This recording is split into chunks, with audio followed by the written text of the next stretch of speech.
I was already I was already doing B Rabbit lyrics. I wasn't even doing Mob Deep. I was doing B Rabbit. Everybody from the 313. soon as soon as I heard that shit come on, I started doing that shit. So Oh, that should oh, give that's you good a shit. hint on what this episode's all about, right, motherfucking here, man. That should give you a clue on what's coming up.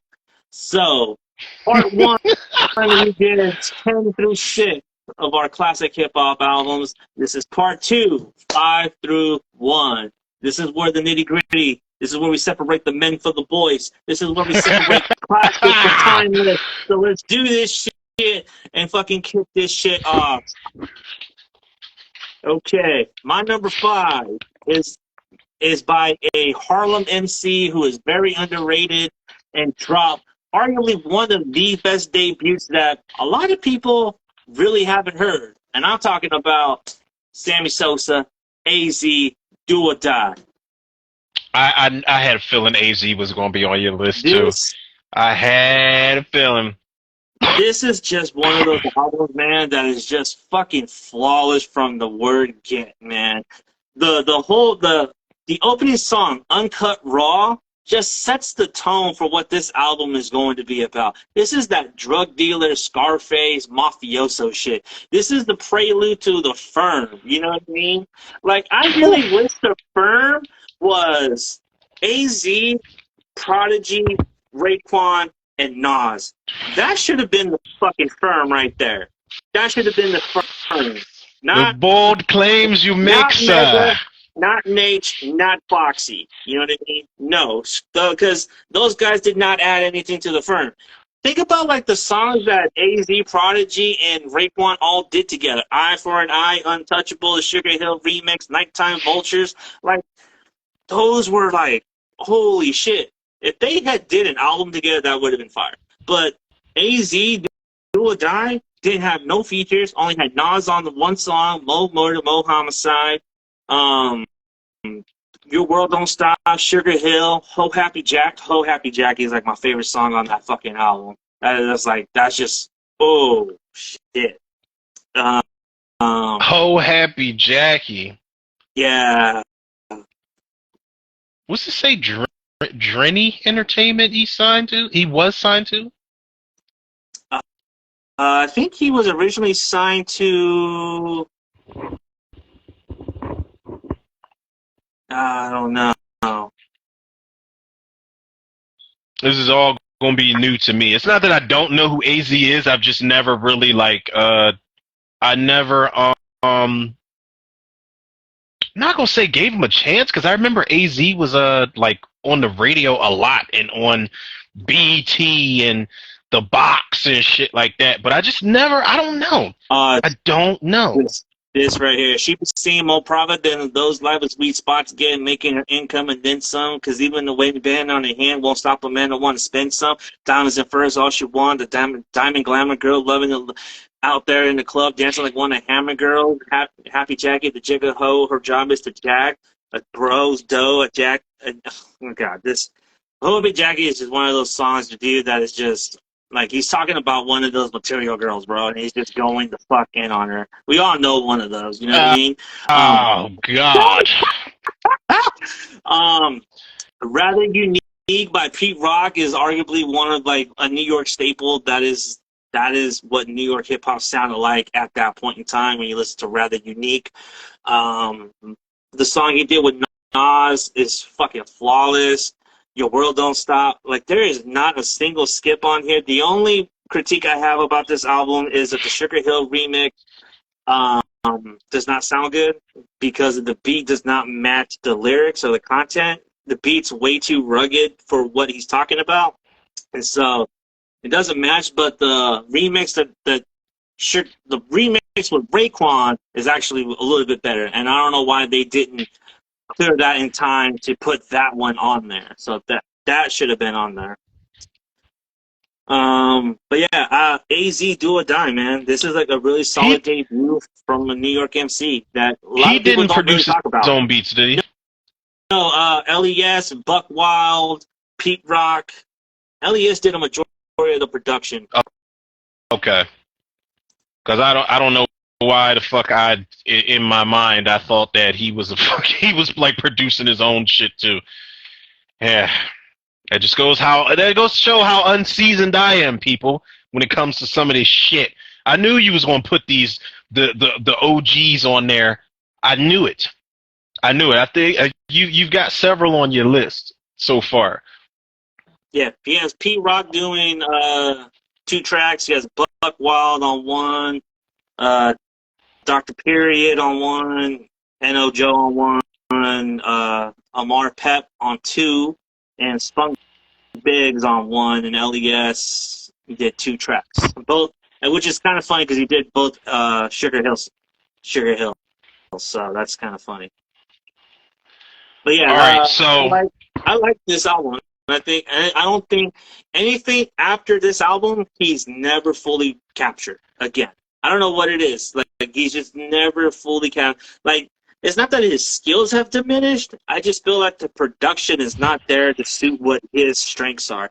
Like like AZ is on some fly shit. He's always on some fly shit. But when he gets on like gritty Premier on DJ Premier beats, like it just doesn't sound.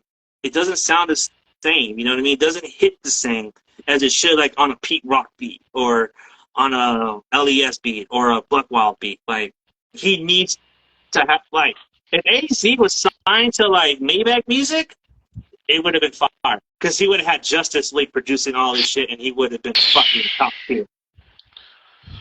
Because that's who he needs. That's who he needs. This is an unfair comparison.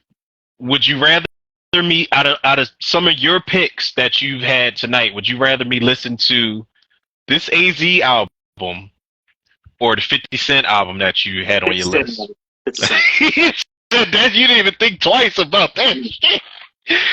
Because I want to give AZ a chance at times, but that's why I asked. Like, who would you like? This is like a relatively short listen. This is like 45 minutes. This is like a 45 minute album right here. The 50 Cent album is about an hour, but I think you'll understand my point more once you listen to Power of the Dollar. And I think that's the thing. Like I kind of want you to see where I'm coming from with my criticism of 50's like later career. Like I want you to listen to that because then I want you to hear like, you know, I want you to see the thing, oh, he's right, or like, oh, he's full of shit. No. You know what I mean? So I want to hear either one of those two. You know what I mean?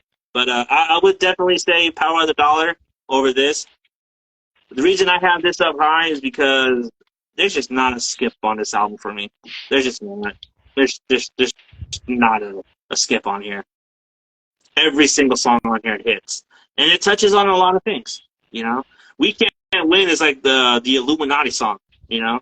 And it's going at Julian, so that's pretty I was about to say, why would he even play those games? Jesus. You have to, bro. But yeah. Said it's the Illuminati song. Jesus. Yeah, man, We Can't Win, the Illuminati song. That's dangerous. Giuliani is part of Illuminati. A million minds on one body designed to decline society, while the rest of the beast is blind to the beast. We got the mark of the beast tatted on dome piece. Is he still coming out with shit? AZ? Yeah, he just released Do or Die 2, I think last year, which I didn't listen to. I used to, but yeah, I'm gonna get a lot of shit for this. Not as far as like their appearance, but as far as what I was hearing. This, how you know, I was pretty unseasoned to both these motherfuckers. I used to get him confused with Cormega. Like my cousin used to listen to a lot of like my cousin was listening to Therapy, the song Therapy by Cormega, and I was like, is that AZ? The song's fire. He's like, no. He's like, that's Cormega, man. That's Cormega. I was like, yeah, I wasn't sure who was who at some point in time. Yeah, Mega and AZ do look alike because they have a similar fade up and they have the similar cut, like that line going up here. Yeah, I'm not parting my shit up like the top. Like a big ass dome piece. So there's that too. Oh no. Oh, we are getting down to the wire here. Yeah, Down AZ to the Do or motherfucking Die. wire. That's it is a classic, and I do think that people should check that one out. Um, Yeah, I marked it down. I marked it I down don't, on my again, I list. don't think this one gets talked about nearly enough as like impressive debuts because it didn't do well, wasn't platinum, it didn't fucking blow the hinges off like Doggy Style or anything like that. But this was an impressive debut from an unknown artist at the time who had a buzz just off 116 off Illmatic. So, you know, there's that. And I think it was, AZ. I think this was 5 years removed from Illmatic, and he still had that buzz carrying on. So, Do you put this over? Never mind. I'm not even gonna no, ask. I'll wait and see how the rest of this shit plays out. wait, no, what? I was about to say you don't put this over Illmatic, do you? No. I don't Okay. put this over Illmatic. Yeah, that's why I said I'll wait and see how the rest of this plays out. Illmatic is a different animal. I feel like Illmatic is a different animal, and it's just like I don't know how to explain it. I mean, I'm pretty sure we'll get into it, but like I just want to say this: I don't understand how people could say Illmatic is overrated. I don't understand that. To say Illmatic is over fucking rated is crazy to me, and for you to not explain why it's overrated is even fucking crazier to me, motherfucker. Most people can't. Like Out there most people that can't do that shit. That's some bullshit. Like, tell me why. Yeah, most it's people overrated. can't. They can't. They can only give a edgy opinion, like a edgy hot take on something. But then when you need an explanation as to why, a lot of people can't. They can't explain why. It's like it's like when it's not like even I want you to justify it to me. It's just like help me understand why it's overrated. Like that's all I want to know. Like why is it overrated? And when you think about Illmatic, all those beats were tailor made for Nas. He was in the studio while they were making those beats, and a lot of people criticize him for like his beat picking ability. But Illmatic, he didn't pick those beats. Those beats were made specifically for Nas. Ain't nothing like getting some tailor-made beats, man. Like personally for you. Yeah. I had it's another. Ooh, that is another one of those conversations where it's like it's a touchy subject, and I'm like, nope, not tonight. One day, one night, man. I'm gonna get those. I'm gonna get all those stories. Man. Listen. There will be alcohol for that. Cause I'll go. That'll be my. You know how Vlad does those interviews, or they got like unsung or some shit like that. I'll listen. I'll tell. And the shit that I say will be real shit. It's not like industry secrets or anything, but it's a lot of dumb shit. A lot of headaches that came with that music shit. Lots of it. Yeah. What are we on? 5? Yeah, you're on 5. 5 was another one where I was kind of like here and there with it. I'm not going to say I didn't pick the sophomore album because it was a slump. It wasn't. But I feel like just the overall introduction was way better. So my number 5 is Back for the First Time. I had to put my man Luda on the list. Yes. I wanted to put Word of Mouth so bad. I wanted to put Word of Mouth, Release Therapy, and Theater of the Mind are in my honorable mentions. But Back for the First Time, this was not Luda's first album, it was his first studio album. He had Incognegro, I think was his first one, and it's like this really weird cover art with his face on there. This back when he was like a radio DJ at the time. He used to go by like Chris Lover or something. But Back for the First Time, again, this was another album that I bought. Like I didn't bootleg it because I think I heard like everybody else, well, like not everybody else, but the majority of people that were introduced to him, I heard What's Your Fantasy, and I'm like, this motherfucker's crazy. Like he's crazy, his flow is insane, and I wanted Shauna to rap on that song, but I was like, I'm cool with her just singing.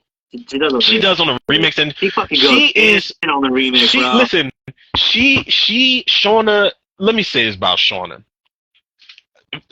Shauna, I'm so pissed off that she did not take off the way she was supposed to. Shauna's got bars. Like when your first lady of the crew is rapping harder than the majority of the motherfuckers in there, it's a problem. Mm-hmm. Like Shauna, for the most part, she's got the best verse on that remix, but Foxy wasn't rapping about shit at the end of it, and Trina set it off. No. She's corny. I'm sorry. I know there's fans of Trina out there. She's fucking trash. She's trash. Like you gotta rap about something other than your ass and them diamonds and the furs and shit. I'm not impressed by that shit. Like I'm not. I mean, back in the day, it was cool. It was cool, but But so this was released August 17th, 1999.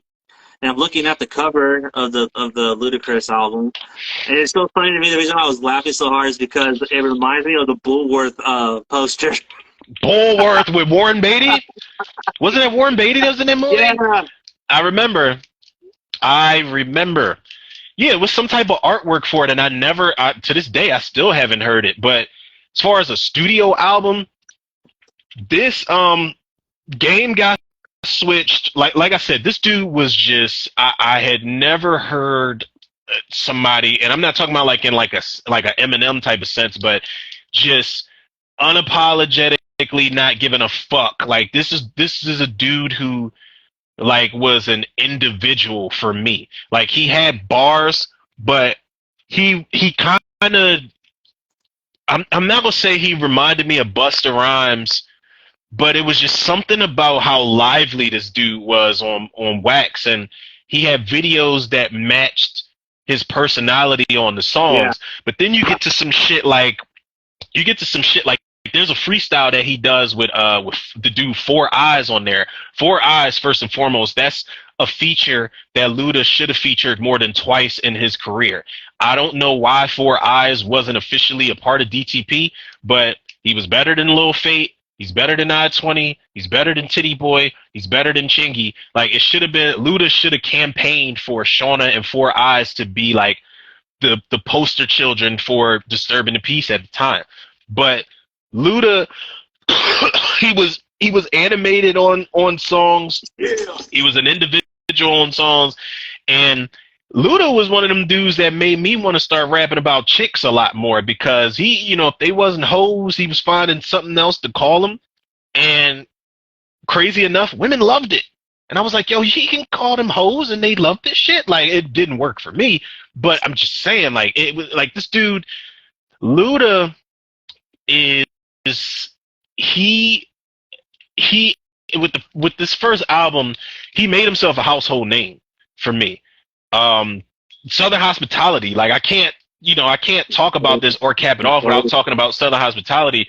And the videos all over the goddamn place. For one, you got Neptune's behind the beats. First of all, there's 2 different versions of this beat.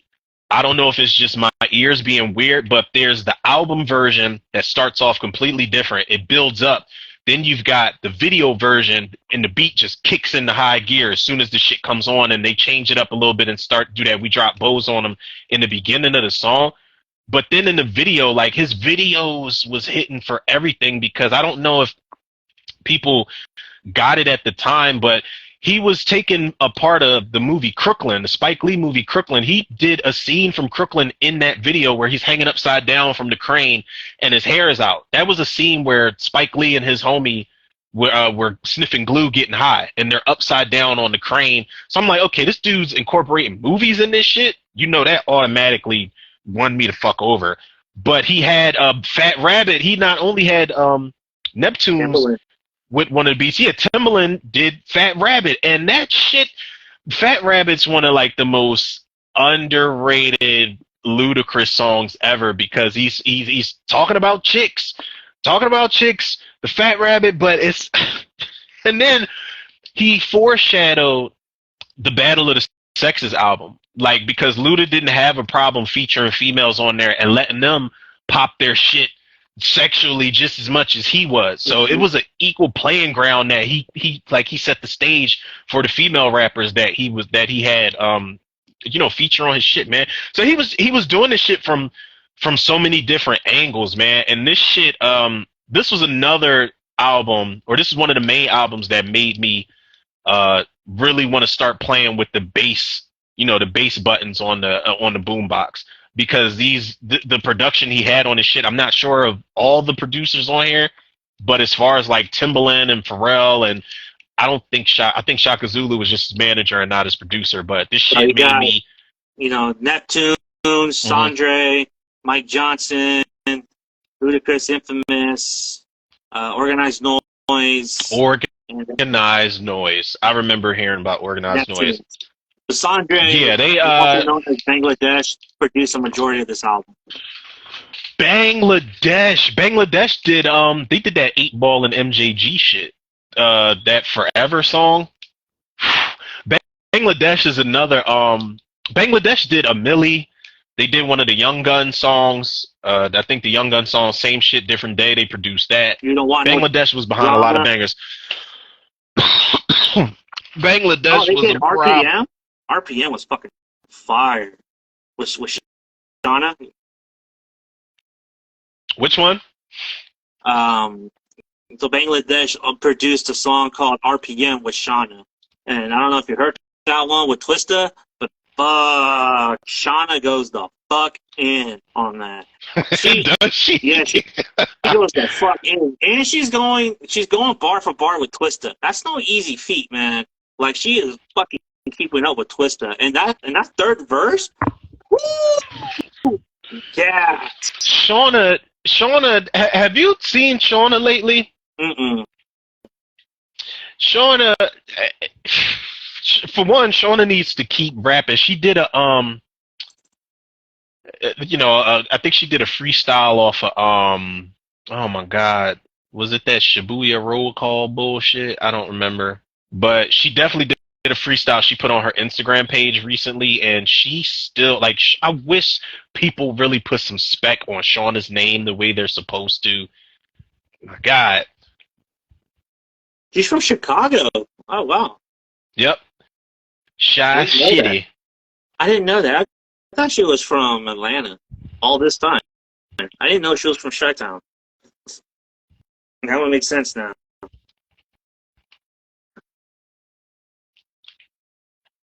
Yeah, that's my number 5.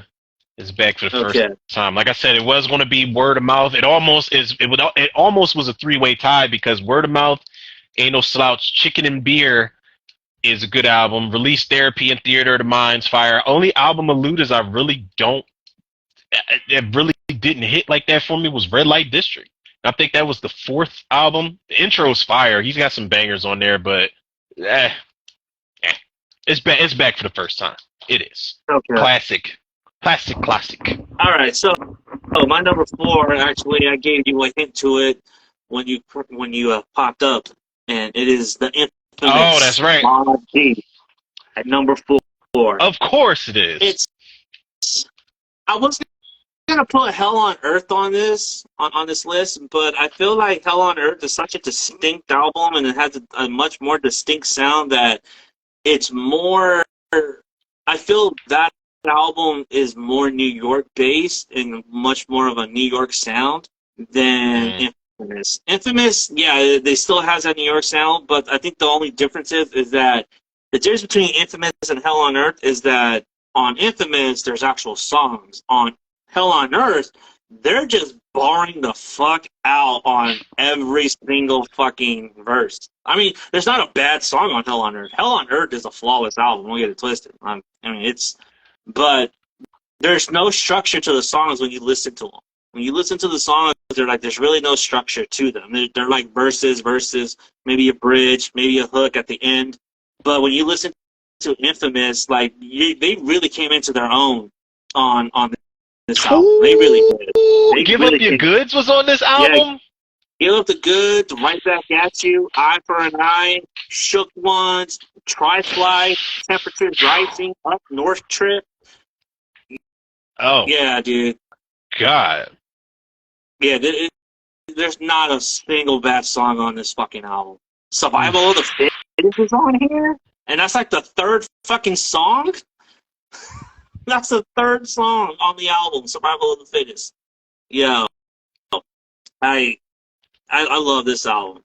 Like, I know I said I wasn't going to put, obvious ones on here, but yeah. I don't think Infamous gets talked nearly enough. I really don't. I don't think it gets talked about. Honestly, like I don't know if I'm like making yet another bold claim. I feel like Mobb Deep in general don't get talked about enough. I mean, they do, but I don't think they get talked about in the sense where like people talk about them as one of the greatest hip hop duos or just groups in general of all time. Like I feel like in a lot of ways they still get, individually together, I feel like they still kind of like get slept on to this point. Yeah. Even with Prodigy passing away, like it's like people, I feel like people still don't like. I've never been like I like Mobb Deep, but I've never been like the biggest super big fan of theirs. But I know well enough to know that they don't get. It seems like they don't get their proper mainstream dues, if that makes any sense. Yeah, exactly. They don't get their flowers, and I think that's fucked up. I think they don't get enough. They definitely don't get enough credit. You know what I mean? Especially for what they did in New York in the early '90s, mid '90s, carrying New York. You know what I mean? Like Mobb Deep, Wu-Tang, Nas, Biggie, Big L, Pun. Like think about the CNN. You know what I mean? Like. When you talk about New York hip hop, you cannot say New York hip hop and not bring up Mobb Deep. No, that's just that's not happening. You know what I mean? I'm from California and I know that shit. I feel like I'm more well versed in New York hip hop than I am in California hip hop. You know what I mean? Because I was raised off New York hip hop. Yeah. But I love the Infamous album. I think there's just not a single bad song on there. Drink Away the Pain, dude, is like a fucking. That song hits different now when you think about certain shit that's going on and addiction and all that, and it's like they're talking about alcoholism. Like it's fucking crazy. Yeah. Like, you don't think about that. Like shit, am I an alcoholic? You know what I mean? You're sitting there, you're sitting there with a fucking with an 805. You listen to this song, and you're like, wait a minute.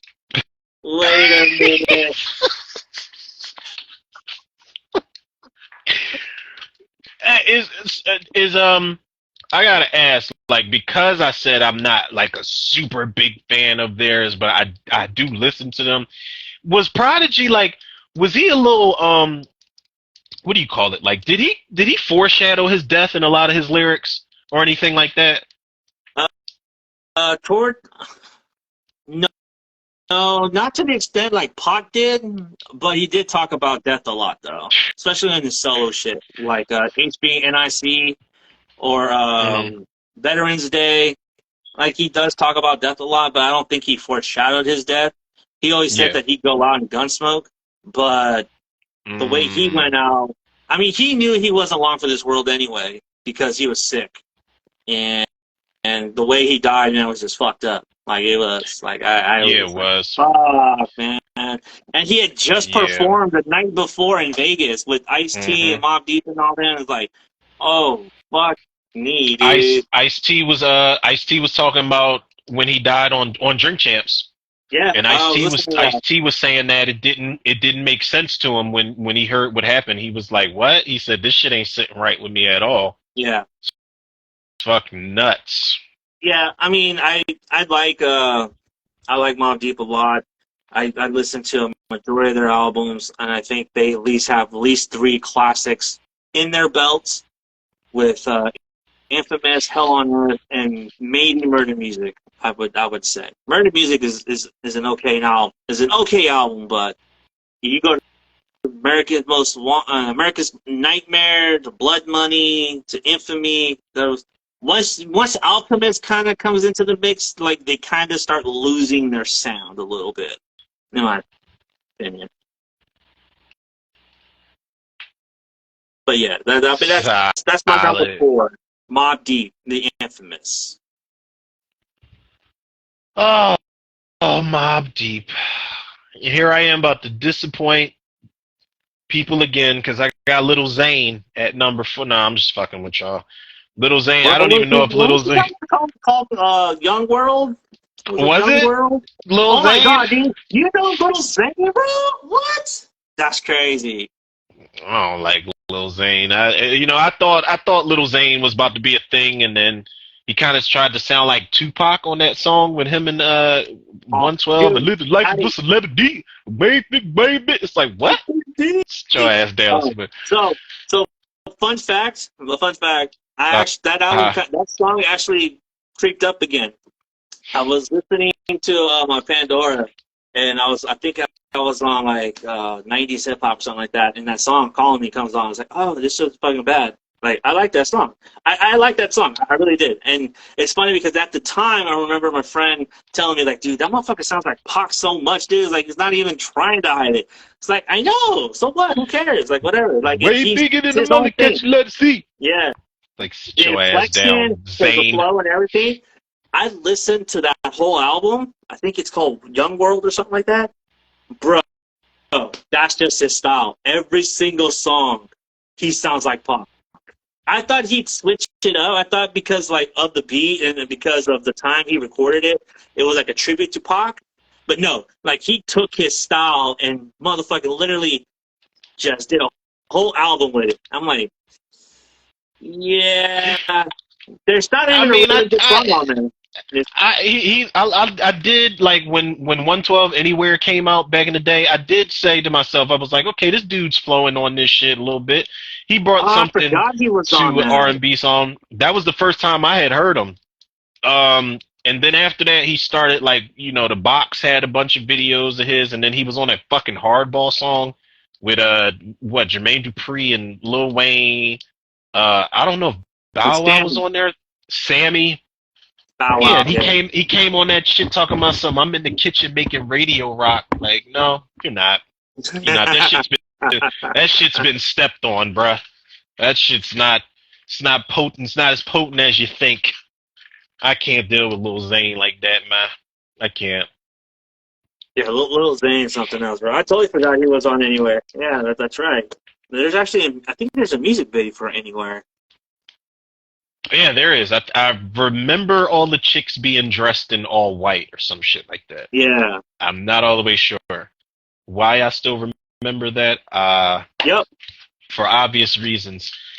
Oh yeah, they're definitely. Yeah, you want to talk about copying Pac, bro? Like these motherfuckers try to copy it. How do you want it?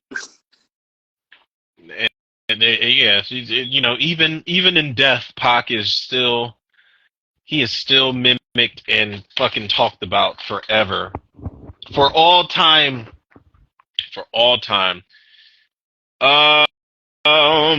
my what are we on? 4. My number four,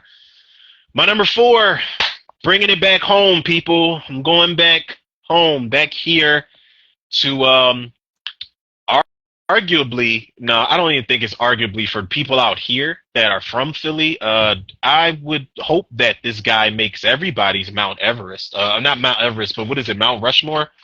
Four people on Mount Rushmore. Yeah, definitely on Mount Rushmore. I'm not even going to take too much time, but you know, what's going to be crazy is people are going to be like, what? That album and not Astrological, yes. phenomenological with the physiological. Is that motherfucker? Is that who you talking about? You talking about Who? bars?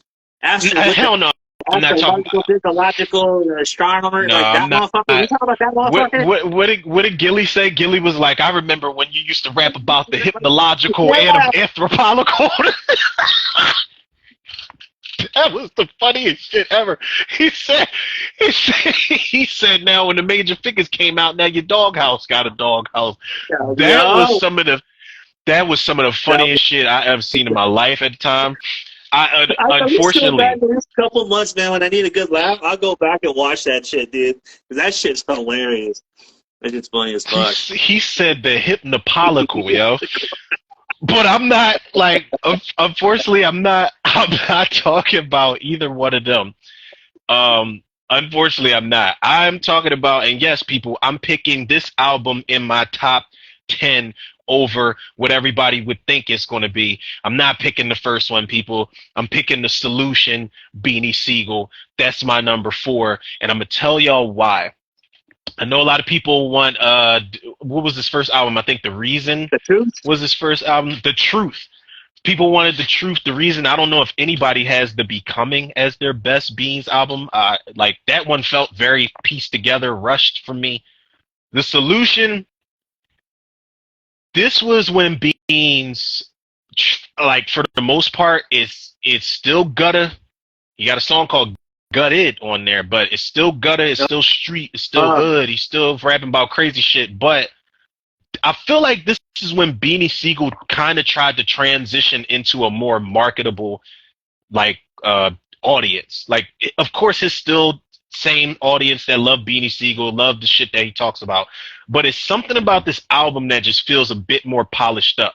Like, even the production sounds more polished up. It sounds like this is when Beanie Siegel put a three-piece suit on, and he wanted to be like a good fella, like a gangster in a suit on wax. This did not sound like your average Beanie Siegel album. It just sounds like it's got a little more like crisp to it, if that makes any sense. Cool and Dre on here. You got Cool and Dre, Dane Grease, Rockwilder. Production was bonkers on this shit. Again, this is another, much like the Triller album, while I do want to say it has no skips, he fucked it up by having R. Kelly on All the Above. I don't give a shit. You should not have had on the first fucking song. Like, and the song is hot, but you got R. Kelly coming on the song, and it just takes away from everything. Let Me Know is a banger. I don't know if that's Petey Crack on that hook. I don't think it is, but I've always thought that was Petey Crack on the About That. This has one of the greatest tag team I've been waiting on this type of feature, squashing the beef moments in hip hop history for me. When you Ain't Ready for Me, him and Styles P, the streets needed that, because the whole Rockefeller Rough Riders beef was epic. It's historical. But when motherfuckers squash it and do songs together, that shit means more to me than when it was hitting the fan and when they were beefing.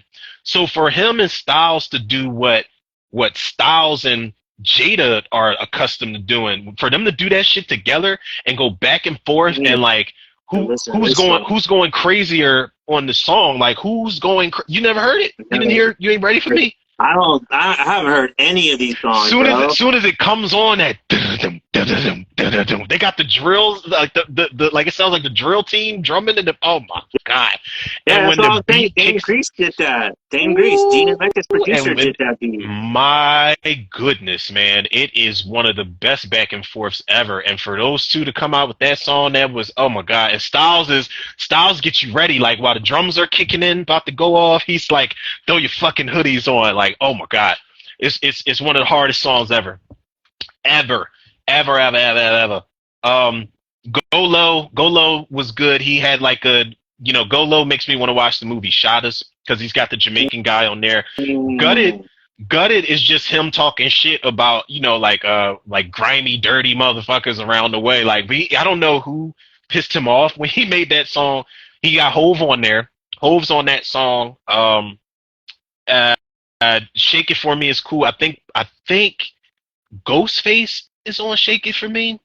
I really want to say that's Ghostface Killer on there. Ghostface and Petey Crack and Diddy.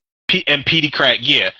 And the hook is, it could play as a Shake It For Me could play as like a club banger too. I'm In, where they sampled I think they sampled Luther Vandross on there. That's what I like to call the Biddy track. And Beans, while he is, he's ruthless on this shit. Like, he's talking about bagging this chick. He's talking about getting a girl on the song. It's his Biddy track. But he still does it in Beanie Siegel fashion, where he's like, a whore gets none, hard dick and bubble gum, and I just chew my last stick is where I'm coming from. Like, you're supposed to be romancing this chick. Yeah, bro. Like, you're supposed to be romancing this chick on this song, but he's still ruthless in this shit. But he plays it so cool in the song. He's saying that he was in the store and he saw this fine ass chick, and he's like, excuse me, miss, please take no offense, but I'm shopping for a lady friend about your size. I saw something in Cavalli for her. If you could try that on, I could peep the fit before I buy it for her. And then, like, Beans is so smooth on there, but he ends that first verse. He's like, now peep it. To make this long story shorter, I ain't get shorty name till the next morning. He's still going hard on this shit, like on a song that's about a chick. And You got I'm not gonna lie, I did this song, What They Gonna Say to Me, I did have a slight problem with that because I feel like, okay, you're on Rockefeller, I guess, people gotta kiss the ring or whatever, but he made a song out of that Jay-Z already had that shit. What the fuck they gonna say to me? What the fuck they gonna do to me? Whatever that. So I can't remember which song it was. He said all that, but Beans kind of took that and made a whole track into it, and I was like, you didn't have to do all of that. It was fine without it. Um, Dear Self is probably one of the best songs on the album. That's when he's talking to himself and ridiculing and criticizing and taking accountability for all the fucked up shit he does. It's one of those like look in the mirror type of songs that I feel like this album needed. But The Solution, like I said, it's not that first album for me. The first album's a banger. But and like I said, the Becoming just felt like it was like, all right, I gotta hurry up and put this album out. I'm about to get locked up. I know I'm about to do some time. I gotta put this out. It felt very rushed and pieced together after the fact. But this one, I feel like this is when Beans he tried something different. He tried something different. He tried to market this differently, and it's fucked up because it didn't work. I don't hear a lot of people talk about this album when it comes to Beanie Siegel. They always stuck on that first one, but not a lot of people talk about. They don't give him credit for The Solution. I listened to The Truth and The Reason, and those were two albums that I was just like, it just wasn't for me. So after that, I just stopped listening to Benny Siegel. But this Solution album looks pretty fucking fire. I'm definitely it's pretty decent. It's much better. It's much better concepts as far as songs go. They might not hit with you. Like I said, all that shit's subjective. Let me know when you listen to it. I do want to know what you think, but as far as concepts go, it's it shows his growth as an artist, and it's fucked up because people don't give him credit for this album. Like, I don't think you would have you wouldn't have got songs with these concepts back in the day. So it showed the evolution of Beanie Siegel, and I feel like more people should give this shit, like, tip their hat to this shit. And it's unfortunate that this didn't. I don't know if this even went like gold or whatever. It should have, but I don't think it did. I don't. But I'm going to show it some love. That's my number 4.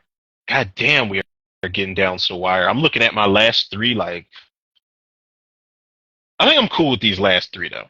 I'm all right. Didn't even go gold. God damn, man. Wow.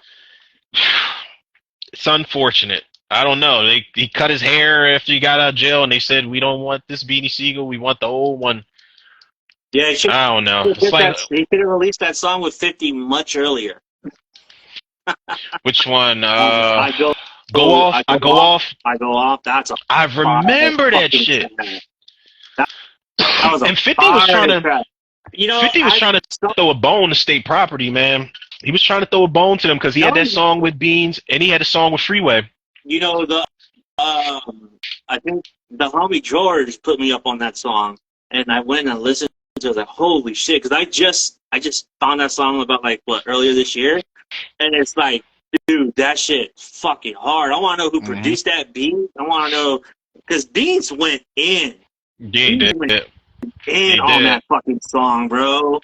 Get locked up with, what'd you say? Get locked up with their pops. I know brothers upstate doing life with their pops. That's crazy. Yeah, I Go Off is a fire track, but I'm definitely gonna listen to The Solution.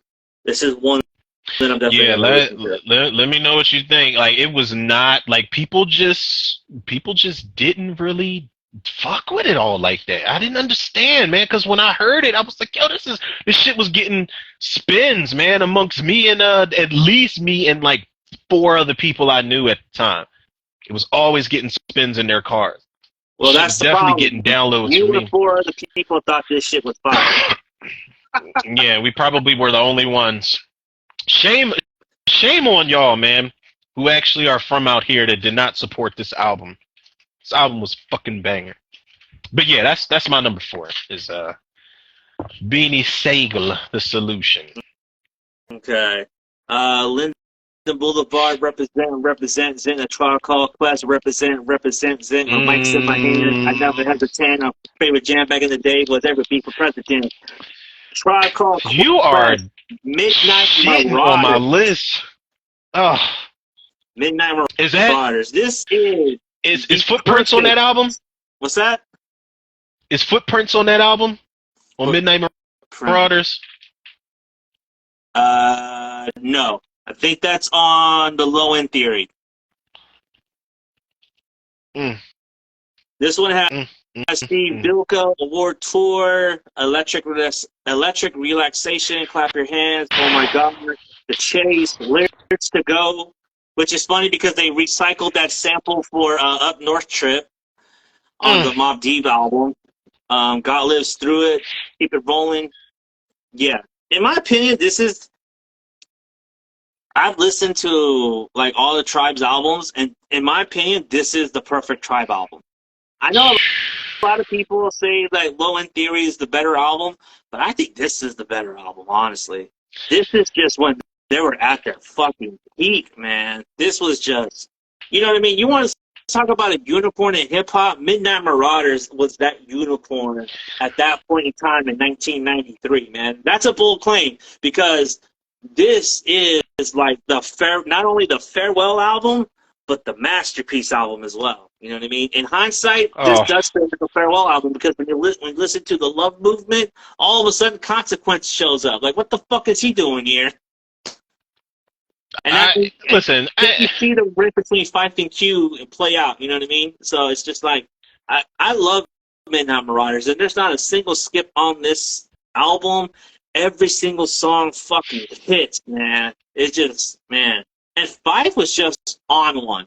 Fife steals almost the majority of the fucking songs on here.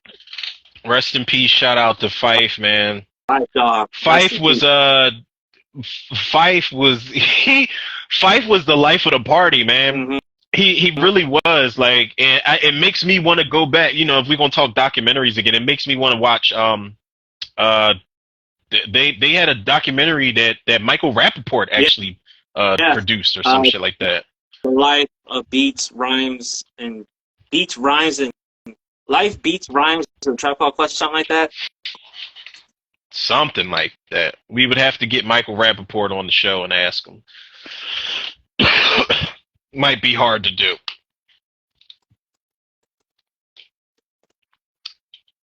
Okay. Yeah, it was on the Low End Theory. Of the Tribe Called Quest, which is a play on their first album.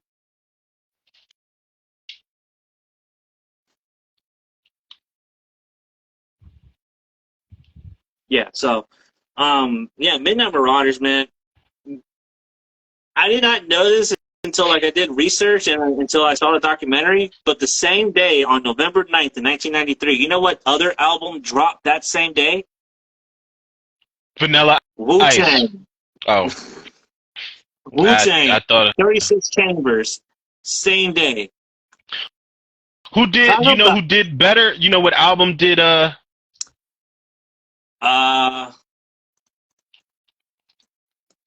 let's find out.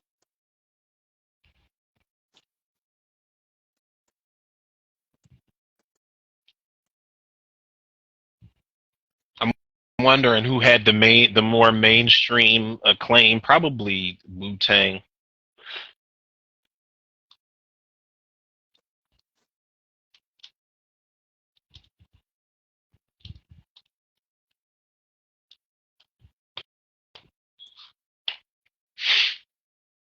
Um, 3,000.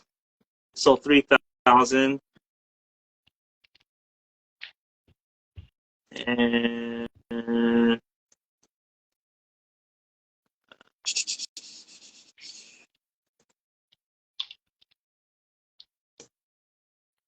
1 million. So Tribe did better. Oh, good for Tribe. I could have sworn it was going to be Wu-Tang that outdid them, though. Yeah, good Tribe on Tribe. Did 1 million. Tribe did 1 million first week sales, and then Wu-Tang did 30,000 in its first week. But I think because Tribe already had that market and already had that name value, that name recognition. I think that's why they did it. I think that's why they were able to sell a million. Because they were Nice. coming off of Low End Theory, which a lot of people love, and they wanted to see what was next. This I'm looking at this cover art for Midnight Marauders, and there is some type of mashup that they did with this album and some other album. I can't remember. I don't know if they put the Midnight Marauders beats over other lyrics. I really can't remember, but it's some type of mashup I gotta send you because my uncle listens to a lot of he listens to a lot of Tribe, so I don't know. I gotta figure out which one this is.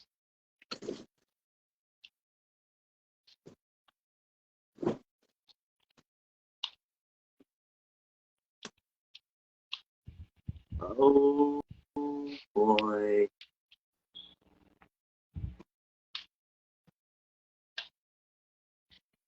What's that? What happened?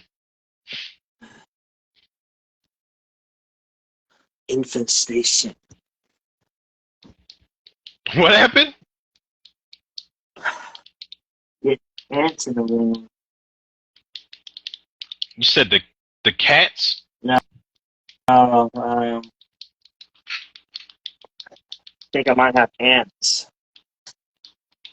Oh God, they are fucking pains in the ass. They're trying to make their way in my crib because they're like congregating in the yard, Yeah, trying to devise a fucking plan. It's like you hate them, but you gotta admire like how organized crime they are. for real. Fucking hate that shit. Like they're so they're like the most unified bugs ever.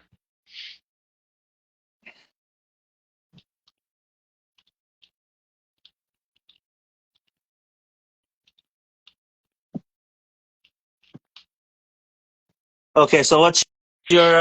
That was my number 3, Chop Off Quest. Oh, well, let me not draw this out anymore. I know people are like, these motherfuckers live streams be 8 hours long. Shout out to the people that tune in for all 9 hours if they are 8 hours long. Yeah, But okay, and you know what? I swear I did not do this on purpose. My number 3, landing at my number 3, is the Carter 3. I had to put Lil Wayne on here. I had to. I'm going to explain why. Let me explain why. Not 2? Ooh, listen. Oh no, it was a struggle. It was a struggle for the first 3, but the Carter 3. First of all, the Carter 1. It's another one I bought I bought the real albums for all 3 of these. The first one, there is not a version of Lil Wayne that sounds like this. You will not find it. Not in the early Cash Money days, not now, nowhere in between, not mixtape Wayne. You will not find a Lil Wayne version that's a fucking variant is the word I'm going to use. You will not find a Lil Wayne variant that sounds like the Carter 1 because Gilly was behind it. We all know what's going on. Gilly was signed to Cash Money. He was in the shadows for a reason. Now, they only featured him on like the Big Timers, Big Money Heavyweight album. He did like a hook and he did like a verse on 2 songs. And that was it. So you can hear Gilly. Lil Wayne does not sound like he is from New Orleans at all on the Carter 1. The Carter 1 is a fucking banger, don't get me wrong. It's a few skips on there, but it's got some of the best fucking Lil Wayne songs ever. The Carter 2, that is when Lil Wayne started to get into this little weird punchline shit because he didn't have anybody to help him with his rhymes, so he kind of had to spread his wings on his own. And I feel like the Carter 3 is where he finally went full blown, the Lil Wayne that we kind of see now, but he had to really. Lil Wayne showed his ass on this album. I go back to what I said about Beanie Siegel, The Solution. There is not an album of Lil Wayne's that has concepts like this. Dr. Carter, Tie My Hands was on here, I think, with Robin Thicke. Let the Beat Build was on here. A Millie was like the hit single on here. Lollipop, that might be the one skip I do have on this album. You Ain't Got Nothing had, I think, Joel Santana and Fabulous on there, and that's all three guys just punchlining it out, talking their shit. Mr. Carter is on this album, and I was surprised to hear Lil Wayne and Jay-Z on a song together. It made sense because both their last names are Carter, but Jay-Z did not have to do this song, and his career wouldn't have wouldn't have budged at all. Nothing would have changed. Comfortable. Never would have thought I would have heard Babyface on a Lil Wayne hook for a Biddy track. His groove on here, like, he had so many different songs with actual substance. Yeah, he said some bullshit here and there, but it wasn't no bullshit. Like, there's a lot of bullshit he says on the Carter 4, both versions of it, the original and the deluxe version. And while he does do that little kind of childish metaphor punchline shit on this album, he does not do it as much. And he skates by having these dope ass concepts on here. I forgot Phone Home was on here. That's something that's got its own theme going. Like, he's got themes on these fucking songs. Mrs. Officer had every chick wanting to be a fucking cop for Halloween, and God bless y'all for doing that. And Shoot Me Down, I don't know who that was on Shoot Me Down, but the guitar on there, how slow it is and how it drags, and Lil Wayne just kind of sounds like he's like not trying to keep up with it, but he's just like dragging along with how slow the beat is, and that guitar. Shoot Me Down is probably one of the best songs on the entire album for sure. You got La La is okay on there. That'd be the guitar. Who's that? D Smith, Dre Sean Smith. Is he in like fucking Slipknot or some shit? No, it's a woman. I did not mean to offend anybody, people, when I said that. My apologies. I'm sorry, people. Atlanta star D. Smith has made a mark in reality TV as the first transgender star in the VH1 series. So whatever floats their boat. Yep, there you go. Make sure I had my pronouns right there. But Three Pete was a solid intro. And let me say something about Let the Beat Build. It took me years to realize that was not a woman singing on that hook or on the sample, and that it was an actual sample. That is Eddie Kendricks from The Temptations that they sampled. It's a song that they sampled called Day by Day by Eddie Kendricks. And Let the Beat Build is probably one of my favorite songs on there too. Like, there's no Lil Wayne album with this much creativity. That's really the word I should have just used at the end of the day. This was the most creative I've ever seen Lil Wayne on an album from start to finish. Even the one or two skips that's on there. Everything else is just, I'm not gonna say he half-asses it, but it's nothing that really has intrigued me to the point where it's like, okay, this is making me want to write. Like, this guy is making me want to come up with songs that have actual topics and consistent themes to them. Like, it's the Carter 3, ladies and gentlemen. It's the Carter 3. They did have a deluxe edition. Okay, if there's another gripe I can really quickly wrap up this number 3 with, I'm going out on a limb here. We've been making bold claims all episode, bro. I think Lil Wayne was intimidated by Corey Guns. There's no reason Corey Guns was taken off of the album version of A Milli. Lil Wayne got smoked on his own song by Corey Guns on the feature. He bodied that shit. Where's Corey Guns on the actual album version? He's only on the video version. I remember thinking, like, man, this fucking Corey Guns was fucking fire. I was like, what the fuck? Why? And then I go and listen to the song. I'm like, wait, where's Corey's verse? What the fuck? Yeah. I wouldn't have wanted to be signed with Young Money after that. I would not want to be signed with Young Money after that. Corey Guns should have been way bigger. Young Money, honestly, Young Money, okay, Lil Wayne, it was his thing, so your poster children are Drake and Nicki Minaj. Corey Guns should have been a part of that, because all those other motherfuckers is garbage. Fuck Gutta Gutta, Mac Main's ass, Lil Twist, not a big fan of him. All them dudes is garbage. They're straight up garbage. Jay Mills, they didn't know what to do with Jay Mills on Young Money at all. They gave him 2 bars on Bedrock, and that's it. Disrespectful. Disrespectful. But yeah, my number 3 is the Carter 3 people. It is the Carter 3. So, my number 2. My number 2. I don't like the look you just gave. It was just like, my number 2. About to fuck some people up. Dark Man X. It's dark and hell is hot. I'm glad you put that on there. I'm so glad you did. It's in my honorable mentions. I'm so glad you put that on the list because I feel like one of us, I was hoping one of us did. Yeah. I was really hoping you did. Thank you for putting that on there. And rest in peace, shout out to DMX. But go ahead, bro. Go ahead. Yeah, I have to say that I know, again, like when I talked about impressive debuts, this is one of those, impressive debuts. Like this is just like one of those debuts that you fantasize about, you think about having. And this motherfucker released 2 albums in 1 calendar year. That's fucking crazy to me. That's hella crazy. You think about the work ethic and everything that he had to do. I know people like Blood on My Blood and Flesh on My Flesh a little bit better because of Swizzy. But when you listen to It's Dark and Hell is Hot, I mean, like, both those albums are classics in their own rights, and I'm not saying that they're not. But I do hear the argument people like Blood on My Blood and Flesh on My Flesh. But I do like It's Dark and Hell is Hot, and this is the first time I actually listened to through it. Like, I've only heard like songs, but I never actually listened to the album all the way through until recently. And this fucking album plays out like a horror gangster movie. Yes, like this is a horror gangster movie. Like what the fuck, man? Like you're dealing with some crazy supernatural shit and some and some evil shit and some crime story shit.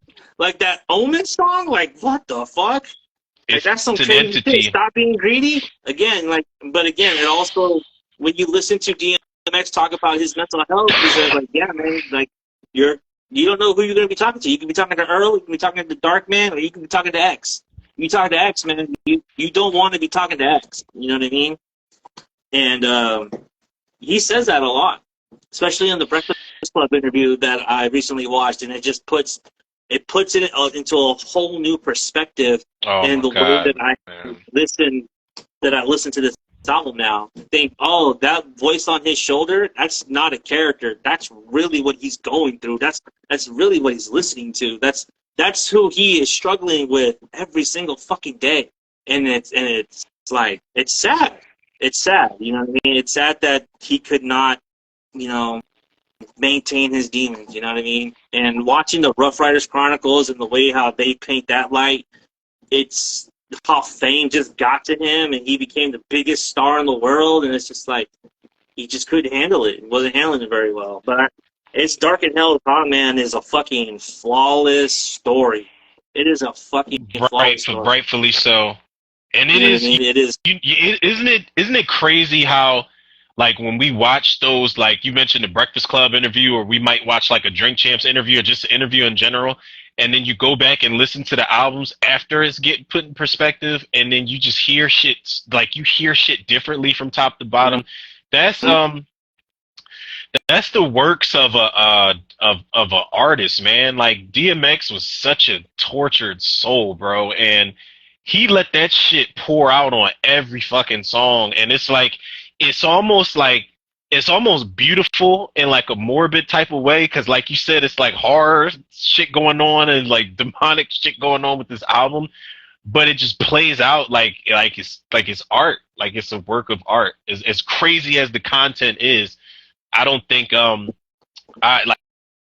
wanted to put this on my list so bad, but it's like I felt like if I put that on the list, I would have to put a whole list of other just household name first albums on there.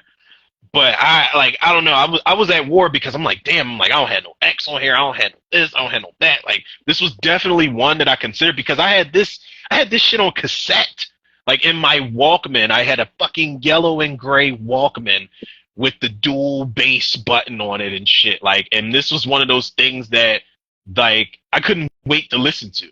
I could not wait to listen to it, man. And DMX, and he had, again, it's one of those artists that had creativity. He had different layers and like themes to these songs. It kind of was an ongoing theme for the most part, but he had songs that'd take you in different places, like where need be and shit. With the exception of Rough Riders Anthem, there's like a fucking full-fledged 3-arc story being told all the way up to Blackout. You know what I mean?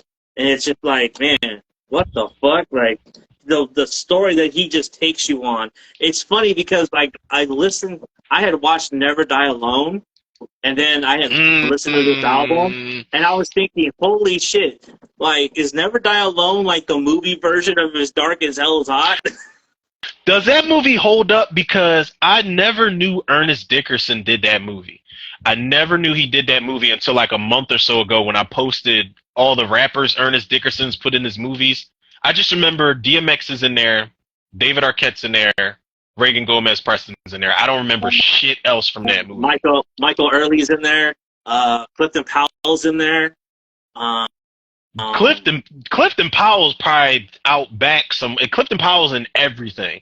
He's in every fucking movie. Hold on. Let me double check. So I think that was him. I just want to make sure it was. What's crazy is while DMX was not my favorite rapper turned actor, did you know he was supposed to play the fucking Crow at some point in time? What? And Eminem was supposed to play the villain? No bullshit. Look that shit up, bro. Oh yeah, he was. He was. Oh my god, man. No, I did not know X was supposed to play. Was he? What the fuck? That's crazy. And Eminem was supposed to play who? The villain. It was called The Crow Lazarus. The unmade Crow film. It was going to be called The Crow Lazarus. DMX was supposed to play the Crow. Eminem was supposed to play like the villain, the antagonist. I'm just like... That is a fucking sci-fi movie if I ever heard one. And no disrespect to either of those guys, because I love both those guys. No disrespect to either one. Honestly, he'd make a better Crow than Edward Furlong. Yeah, no diss to Edward Furlong, but that's... Can you imagine what X would look like in that makeup?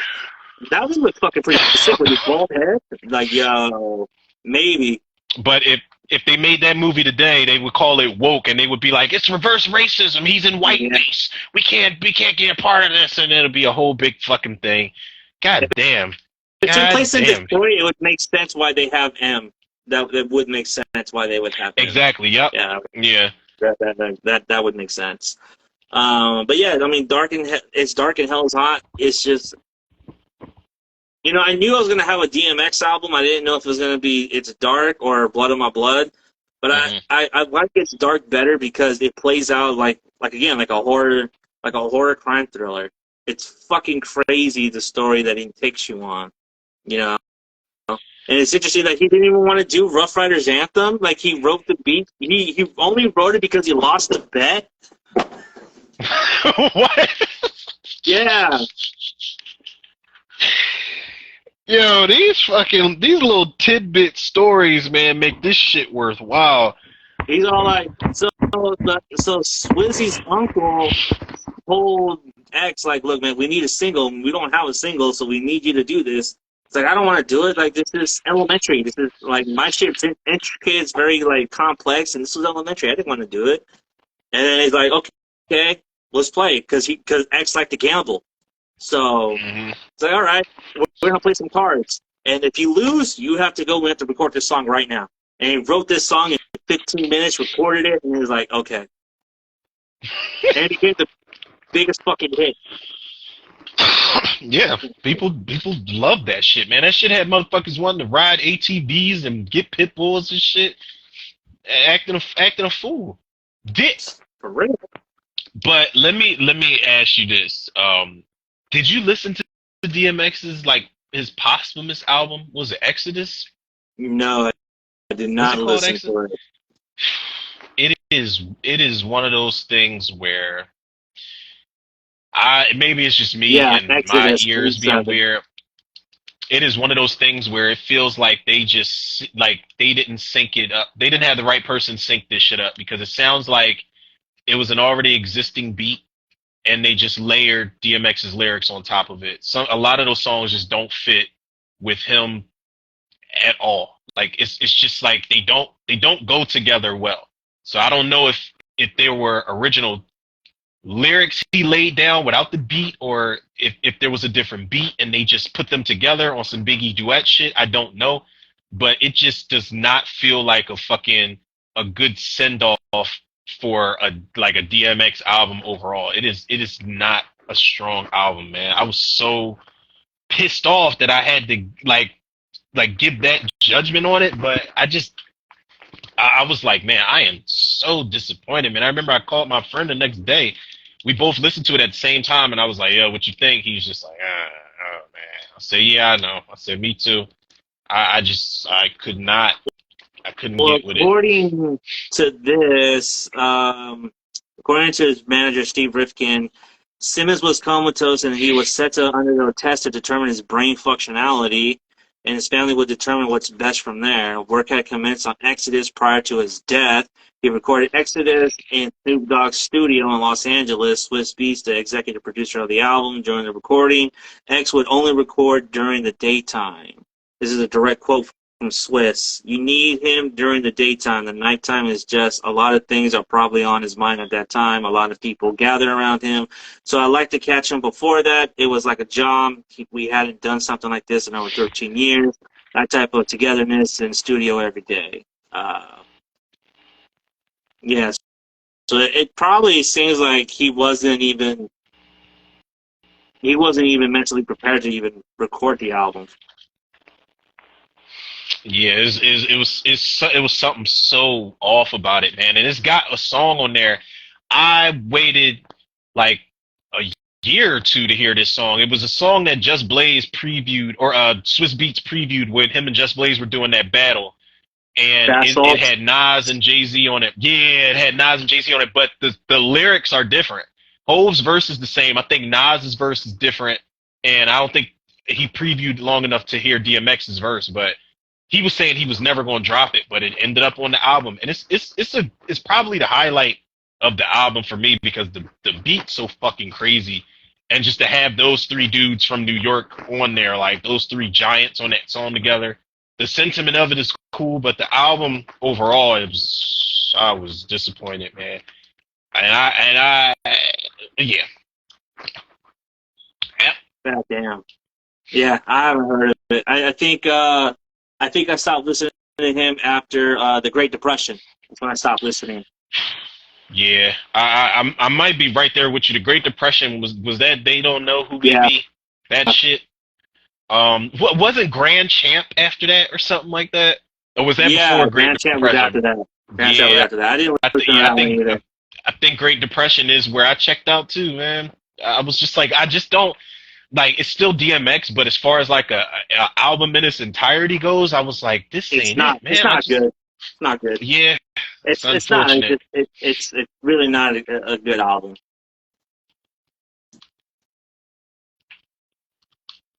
Jesus Christ. All right, you're up. Number 2. My number 2, people. Let's not waste any more time here. My number 2, and I almost did not add this on the list, and I'm glad that I did. It took me a while, and I had to like circle back around, look through my honorable mentions and shit like that. My number 2 is Finding Forever, Common. I had to get Common on this list somewhere. Yo. And on my original list, I had the B album. I thought about putting B on there, and I did that thing again where I'm just like, all right, we got to decide. But Finding Forever, again, it's one of those albums that really don't got no skips. And I remember when this album was first played, it was in my homie's dad's backyard, and it was a cookout. Everybody was drunk, everybody was high, and that intro comes on.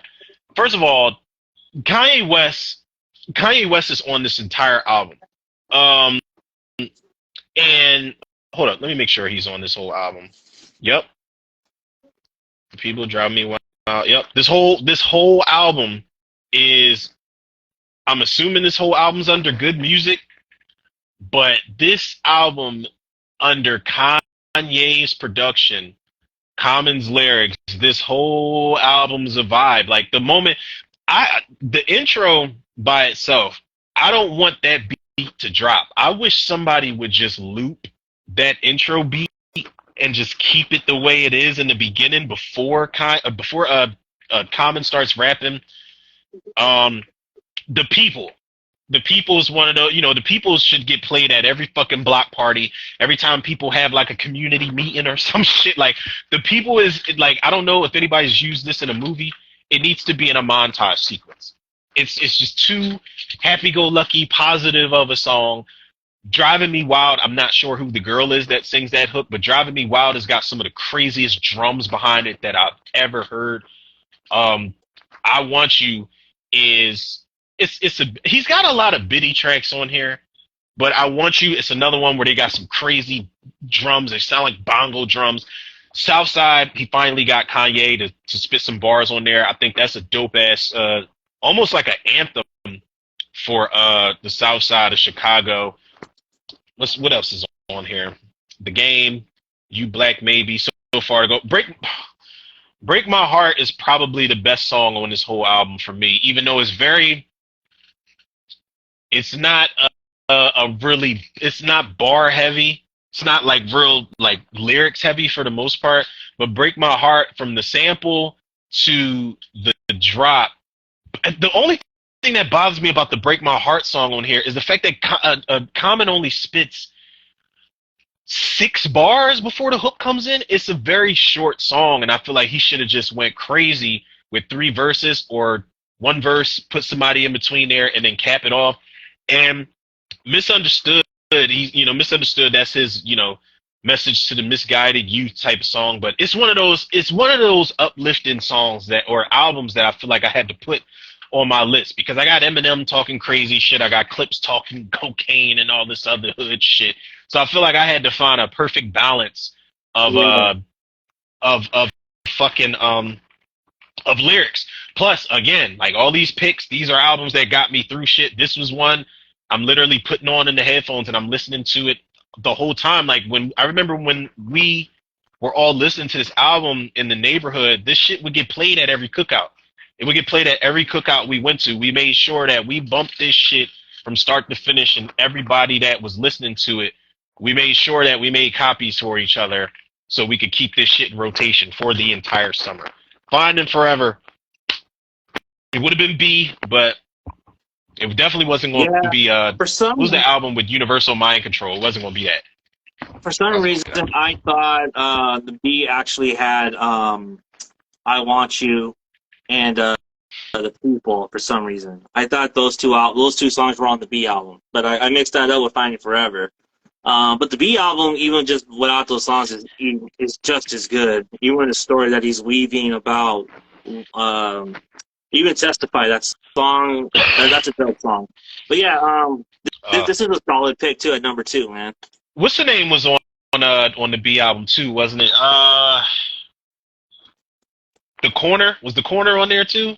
Yeah, The Corner was on there. The Corner, oof, that shit goes hard.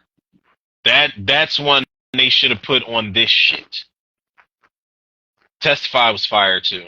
Testify had Taraji P. Henson in there. Shout out to Taraji P. Henson. We'd love to have you on the show to talk about whatever. Whatever. Yeah, this one had The Food and Go. Oh, that's my shit. The Food was so good, man. But yeah, that's a good pick at number 2. Yeah, number 2. I had to get Common on there. Shout out to the Shy City. Lena Waithe need to cast me in that shit. Stop playing, but I'm not here to talk about that shit. You gotta send in your shots, bro. Come on. I know. They sent me a shirt, and that's about it. Lena Waithe, she commented on my post that I tagged her to a couple days ago, and it's like, you're not gonna keep commenting and not jump on for a fucking interview. Like, I'm sick of this shit. Like it's teasing at this point, man. I'm telling you, Need man. results. I'm telling you, we need to do our short so we can get you on there. I'm telling you. I know. That's going to be like audition. This is going to be my acting debut that I'm just super fucking nervous about. Come on, man. Thank you for putting the pressure on me. Thank you. No problem. Dude. That's what I'm here for. That's what I'm here for. Ooh. All right, all right. So let's just get it out the way. Lil Romeo's your number one. Like we know, because Lil Bow Wow is my number one. Little Bow Wow. Oh god, I think it's oh my god, what's his fucking name? What was the other kid from Immature? Young Rome. Was it him? The rapper? Young Rome. Yeah, yep. Young Rome with the eye patch. Yes, Young Romeo, Marquez Kingston, or yeah, Young Rome. No, my number one, though, is arguably one of the best Pac albums of all time. It is arguably one of the best albums of all time. And I think this is a flawless fucking album. I know I wasn't going to have, like Nas, Big, or anyone like that. But I do think when people talk about Tupac, they bring up the wrong albums. They really do. All Eyes on Me is not classic. It's not the album everybody thinks it is. There are a lot of skips on that album than there are like bangers on that. You know what I mean? It is a singles album. There are good songs on there, but there are not like it's Picture Me Rolling, dope. All Eyes on Me, dope. Ambitious as a writer, one of the greatest introductions to any fucking album of all time.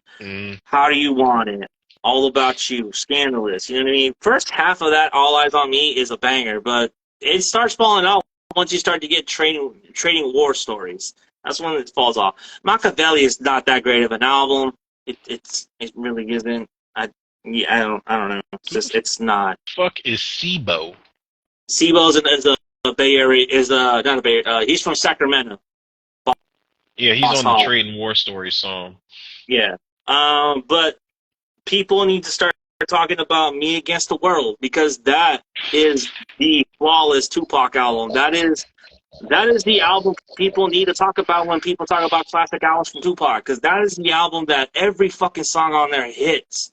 And had he not gotten shot, the original Running from the Police featuring Biggie Smalls would have been on that album.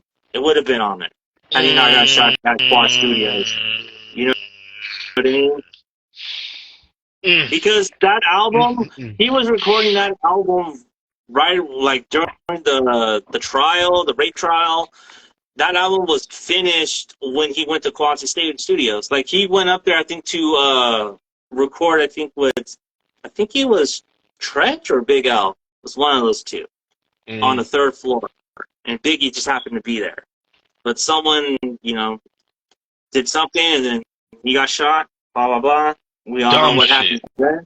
And he released this album right when he was going to prison. And goddamn, dude, like, when this, because he knew he wasn't, like, I don't know, like, when you listen to that album, you knew he knew that he was going away for a while. And he put everything he had into this fucking album. Even closing out with Outlaw, he knew that he was gone.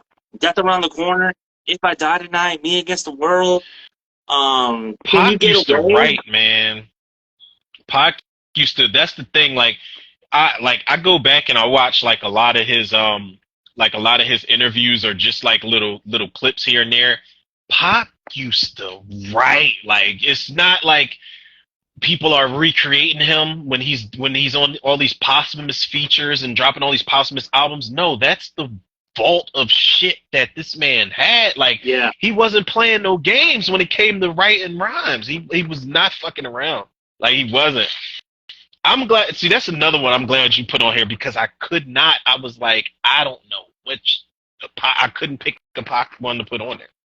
I couldn't put on there. I thought Tupac So Much Pain was on here. Tupac isn't it. Strictly is not. It's not fully formed. Thug Life is more of a compilation and a mixtape. Me Against the World though is just it's a perfect album. It's a perfect album in my opinion. Everything about it is just, and when you have like Emo B producing majority of the beats, like yeah, dude. I don't know why I thought To Live and Die in LA was on this album. I think that was later. That That was was later Machiavelli. on. Yeah. God damn. Until the end of time. Well, that was another posthumous album, wasn't it? Until the end of time. Because I Until the think end I of time, remember. Are You Still Down? Uh, shit, what was the other one? Thug's Mansion. God Loyal to damn. the Game. Again, another like if people need to see like the makings of these obviously we can't see them now unless they release some footage, but the makings of these albums, this is one of the reasons why they need to redo the biopic. They need to redo the biopic, and whoever the fuck was behind directing that was it Benny Boom? Hold on, let me look and see who did this motherfucking. Yeah, I think it was Benny Boom. Listen, whoever, Benny Boom, music videos is cool and all that type of shit. Yeah, it was like, come on, man. Like, that was very lazy the way they did Pac's biopic. Somebody at Charlemagne on Breakfast Club said that All Eyes on Me should have been like the Malcolm X of hip hop biopics, and I could not agree more. Like, it's no reason that movie was so basic and just so fucking cookie cutter for the most part. It was so disappointing. So we need a better biopic, people out there. Yeah, that was not a good movie. And also, motherfuckers have iPhones in the movie theater, inside the movie. Like, what? It's yeah, but John Singleton That's wanted to the do music it. director right there. You know what I mean? Like, no eye for detail. John Singleton wanted to do it, but he was like clashing with the studio, and I think they didn't want Pac's mom to be a part of the production, and John Singleton was like, "Well, that's his mother. Like, I'm not fucking doing this shit." It was a lot of messy shit going on when they tried to get Pac's movie made. I honestly, I think the only people that could do Pac's story justice is the Hughes brothers, Albert and Alan Hughes. I feel like, because they did the documentary Dear Mama for FX, and I haven't seen that either. You know, the Hughes brothers could have made a decent Pac movie because they knew Pac. So did Singleton, Yeah. but I feel like the Hughes brothers would have given us that Malcolm X biopic that we all wanted, that revolutionary biopic that we wanted. Hughes brothers were going to cast. Pac was originally cast to be Sharif in Menace to Society, the Muslim dude who gets shot up at the end in the drive-by with Kane. Pac was supposed to play him, but I think he had some type of falling out with the Hughes brothers, and he ended up not getting cast. According to Lawrence Tate, that Pac didn't understand the character's motivations. He didn't understand his the motivation that they gave his characters. Like, well, I don't get it. Like, why would I do this? Why would he do this? Like, this and that. Like, it's like, dude, it's a fucking movie. Like, this is how he wrote him. Like, but yeah, but I need to understand why he's fucking, like, doing this and that. Like, yeah, no, dude. Like, come on. That super technical ass actor. Yeah, he wanted to play O-Dog so bad. And I'm like, yeah, but that's how you get I don't know, man. Typecasted, man. So you get typecasted. Yep. Absolutely, and it's, listen, as much as I want to be like, yeah, Pac could have played, I don't know. I feel like it all worked out for the better. Yeah. I feel like he didn't play O-Dog, and he ended up playing. I think he played Lucky in Poetic Justice soon after that. But you got to show your versatility. You went from playing Bishop and Juice to this guy who's got who's sweet on Janet Jackson in this in this fucking this rom-com pretty much. But he was supposed to play. I don't know how much truth is behind this, but he was supposed to play Mace Windu in fucking Star Wars.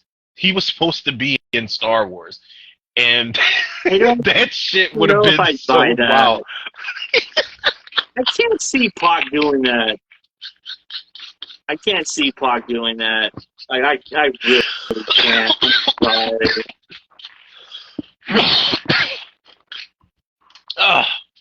Oh, it would have been so weird, man. He was supposed to play Jody in Baby Boy.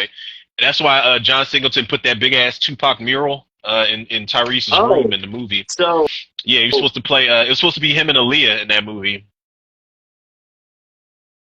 So according to this, Tupac reportedly auditioned to play Jedi Master Mace Windu in the 1999 movie Star Wars.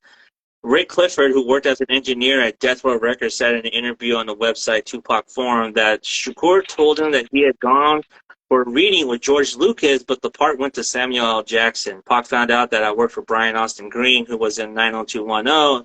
Then he found out that I worked on some movies. He always talked about his film career and stuff.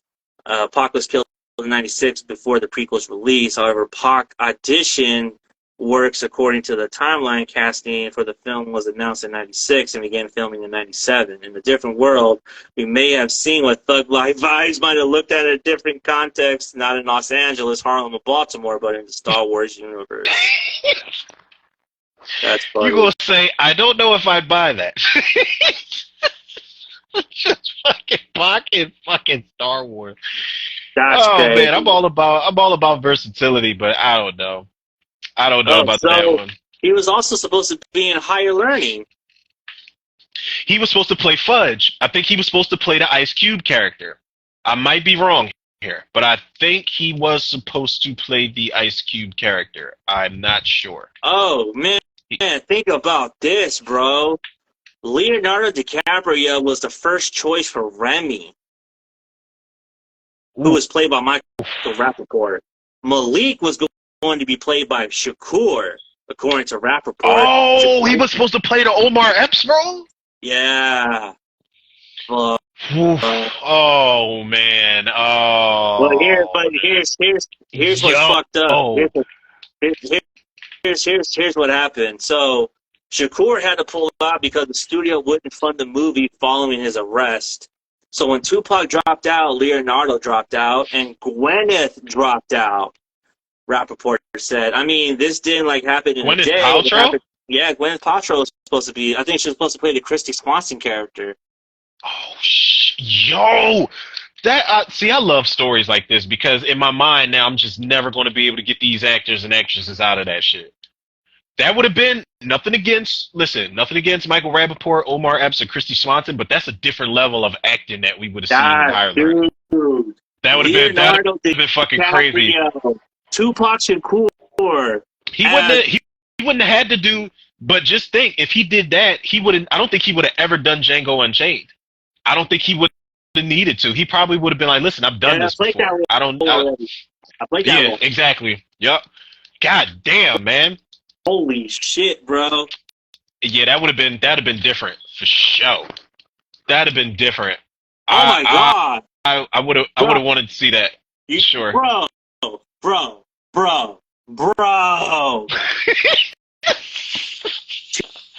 Tupac read for the part of Bubba in Forrest Gump, but lost out to Malik Williamson. I was about to say, was Forrest Gump still playing Forrest Gump? Was Tom Hanks still playing Forrest Gump at the time? Yeah. That would have been, it would have been such a rotten deal for him to get shot and killed in the war, but it would have been. Now,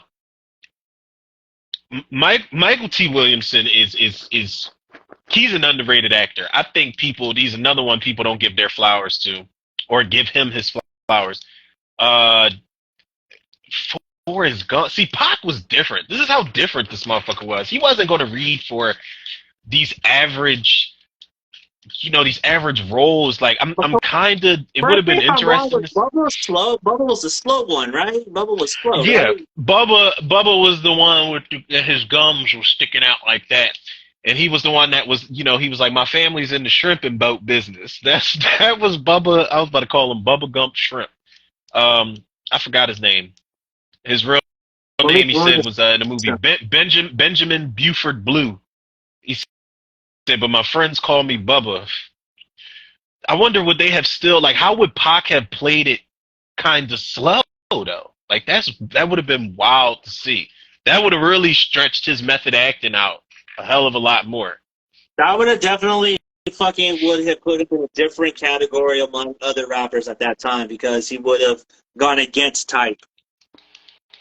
The only other person to really play like a maybe a mentally handicapped, for lack of a better term, type of role like that I've seen is fit.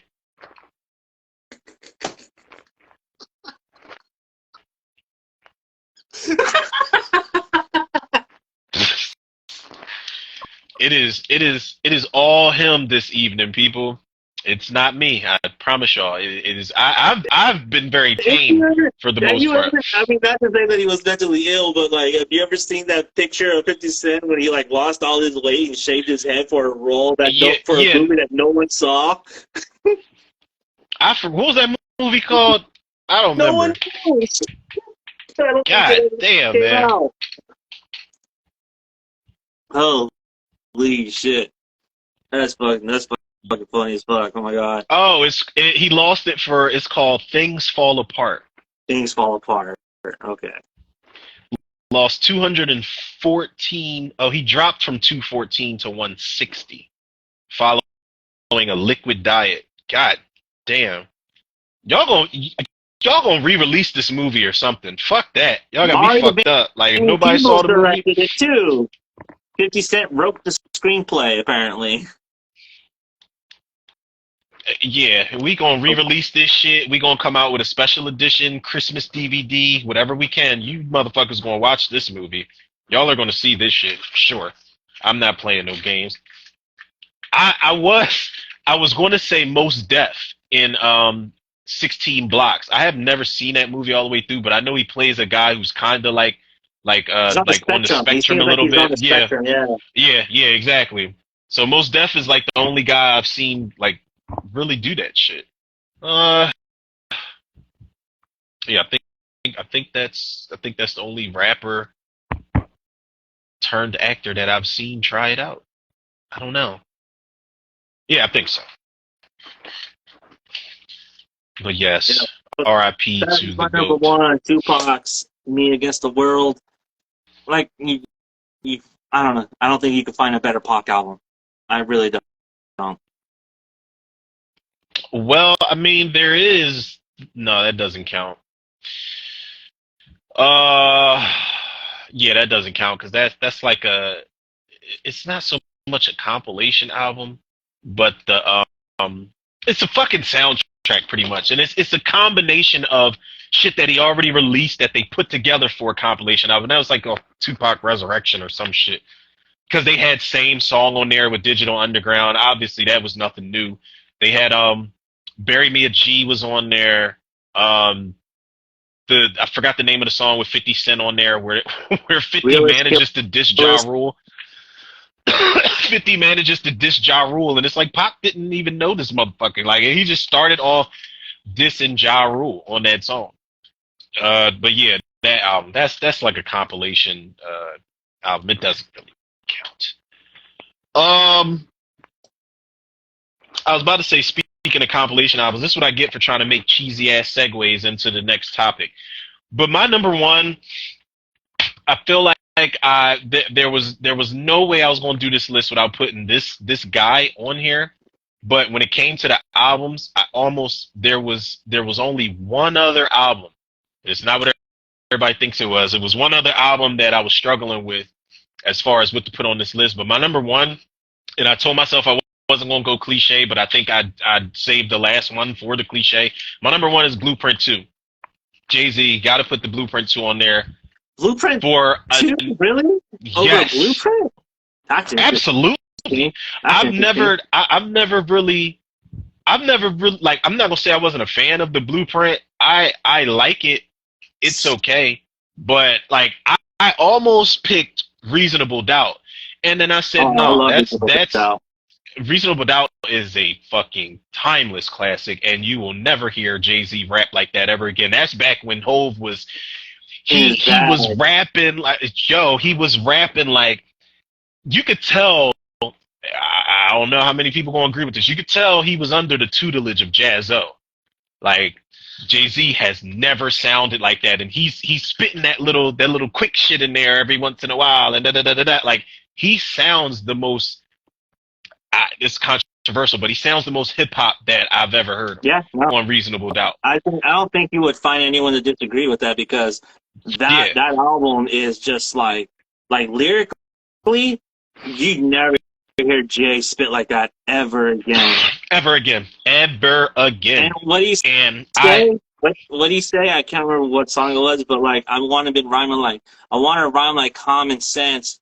I made my first million, and I ain't been rhyming like common sense. Like, yeah, Hove. Reasonable Doubt. It was hard not to put Reasonable Doubt on this list. I said I can't go with the obvious, but then, not gonna lie, I almost went with American Gangster. That is the album. I haven't heard 444 all the way through yet, so I can't really count that album. American Gangster is the Jay-Z album that people do not fucking appreciate the way that they should. This motherfucker turned. I don't like American Gangster because I do not like the beats on there. I do not like the beats. Nah. I don't like the beats. And there was a remix done by DJ Ski when they use a lot of the Godfather samples. It's called American Godfather, and I prefer that version over the album version because I don't know for what. Is that on YouTube? Let me see. I actually have the mixtape. I'll email it to you if you want. Yeah, hell yeah. But I like American Gangster. I got a soft spot for that because you took the entire American Gangster movie and transformed it into an album, and it makes sense in succession. It makes sense. You're telling this story. But the Blueprint 2, again, it's one of those albums that got me through some times, and I hadn't had a double disc that was a banger like this since Life After Death, I think was the last time I had a double disc like that. But A Dream, like, okay, yeah, anybody can put Biggie on their song, but Faith Evans on that song, and he's rapping about Biggie, I felt like that was like, it was better than when, you know how people say Hove is always biting the Notorious B.I.G.'s lyrics. Yeah. And he even said it in one of his songs. He said, I say a big verse, I'm only bigging up my brother. I'd much rather he do something like this song, A Dream, than just constantly like recycle some of Biggie's shit. Hovey Baby, that kind of, I like that song a lot, but it wore thin because it was one of the, like, if it wasn't a video single, it was definitely one of the ones that got played on the radio the most. The Watcher's okay.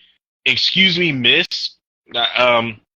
is arguably one of Jay-Z, is probably Jay-Z's best Biddy track.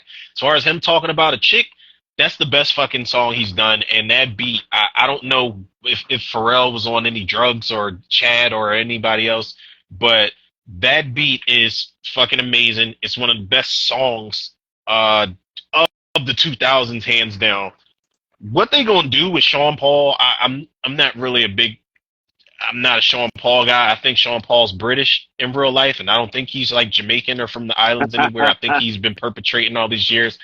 But this, if I had to pick one or the other, I think I would pick, maybe I'd pick The Curse. It's a little bit darker than The Gift.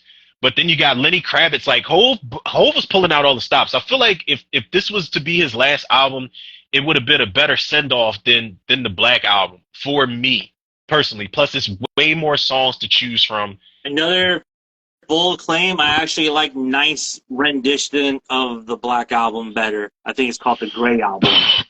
The Gray Album, yeah. Yep. I know what you're talking about. That version is way better than the Black Album. I don't like none of the beats on the Black Album. None of them? Not even a lore? No. Or my I don't like what's the other one that's got like a little bit of a guitar riff on it? I think it's called My First Song. That with the exception of that one's pretty dope. I think that was done by shit's fire. But I think the Gray Album is a much superior version of it. Because they actually used the Madonna sample of Justify My Love, and then they actually used D'Angelo's sample of Devil's Pie for Lucifer, which is fucking dope. then he had As One on here. I forgot all about As One. Like that's when he brought the family together, and it reminded people that Rockefeller is hands down like one of the strongest, if not the strongest camp that's out here because we got too many bangers. They had Rel singing the hook.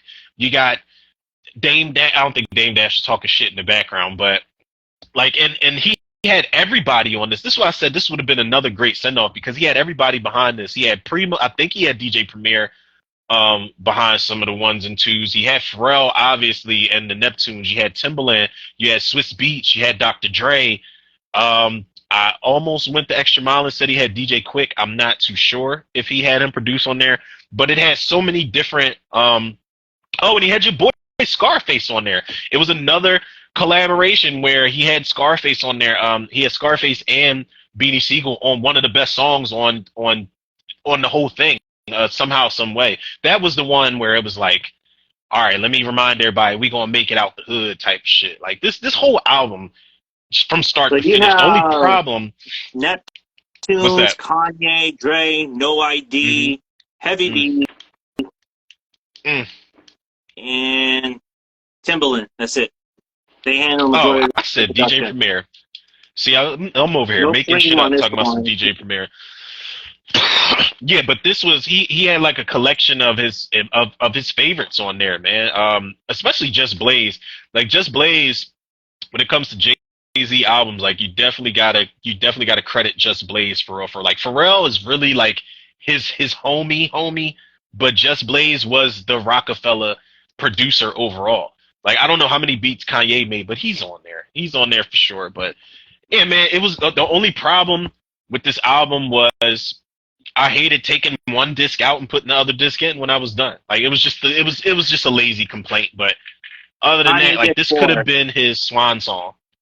Kanye did 4 beats on here. Kanye did 4 beats on here. I'm assuming he did. Hold on, let me see. Yeah. Just Blaze did 6. Kanye did Dream, Bonnie and Clyde, Popping Tags. Kanye did Popping Tags? Yeah, he did Popping Tags. Which I could hear now. Which I could totally... Sleepy Brown. I forgot Sleepy Brown was on this. Twista was on here. Killer Mike, Big Boy. And then the bounce. Like, you got the bounce on here. Where I never knew, like when I found out Timbaland made that beat, I said, oh, Timbaland was under demonic possession when he made that beat because it does not, no beat Timbaland has ever produced sounds like that. It sounds cosmic. And I don't know what bag Timbaland had to get in when he made that beat, but, and like we said, Kanye jumped on it. Co-produced on there. On the bounce? Yeah. It says here that he co-produced. That might explain the sample. Yeah. It might explain the sample because that chick starts singing in whatever language she's singing in when the hook drops. But yeah, and the lyrics like on the Blueprint too, man. Like and to point out the bounce again, like he's, you know, September 11th marks the era forever of a revolution. Like he's rapping about the shit that happened with 9/11. Like Hove is a controversial dude, but he did it with this hip hop gravitas that only Hove could do. I forgot he had MOP on here on the You Don't Know remix. Yeah, it's just bangers galore. You got 2 albums to choose from, which could have been an overwhelming flop of a dual disc, but it wasn't. Like it was definitely well worth it. I really was debating which Hove album out of the 3 I was going to put on here, but it's the Blueprint too. It's funny because I remember when this album dropped, I went to Music Madness, which is like a music store, and we were able to listen to CDs before we were buying them, right? We were at a listening station. I go and I hand this CD over to the girl. I was like, here, and I ask her, hey, is this CD any good? I liked it. And I think I said out loud, oh, then it must not be good then. Played the shit out of that poor girl. Why would you do? She's probably watching this shit somewhere. This is how fucking supervillains are created, bro. You gotta stop this nonsense, man. I was like, wait a minute, did I say? And I was like, did I say that out loud? Did I say that? Like, and like the whole entire time, I was just like, I was listening and I felt like eyes on me, just like, and I started to feel uncomfortable. And after like a few songs, I was like, okay, I'm gonna bounce, dude. And I think I'd said something, you know, wasn't supposed to. Like, whoops. So often, man, I say some shit, man. It Yeah, happens, but it's I don't know it's if I could say this is I don't know if I would say this is a classic album because there is more. I feel like there's more skips on here than plays. But I would have to go back and actually give this one like a fair shot because I don't think I gave this album a fair shot when it came out. oh, it is definitely it's lengthy, but it's worth it. I do And they did come out Hobie Baby, afterwards. but I like the Hobie Baby remix. The remix for some reason it just hits different. Was that what was it? It was I'm on trying to get the beat in my head. Dysfunctional Family soundtrack. I'm trying to remember what that beat sounds like in my head. Hold on. This one. Can you hear it? Oh my God, this was on one of those Hot 97 mixtapes. I fucks with Hola, I fucks with Hola, Trackmaster, sing, oh. I remember that shit now. Damn, that shit just took me back. Who's the girl? Who's the girl singing? Good question. I don't know. That's another episode we should do. The best one-hit wonder songs. Where are they now? Who the fuck is that girl right there? Oh, Christy Love. I don't know who Christy Love is. she's the same girl on the Hobie Baby original song. Oh, is it? They got her here.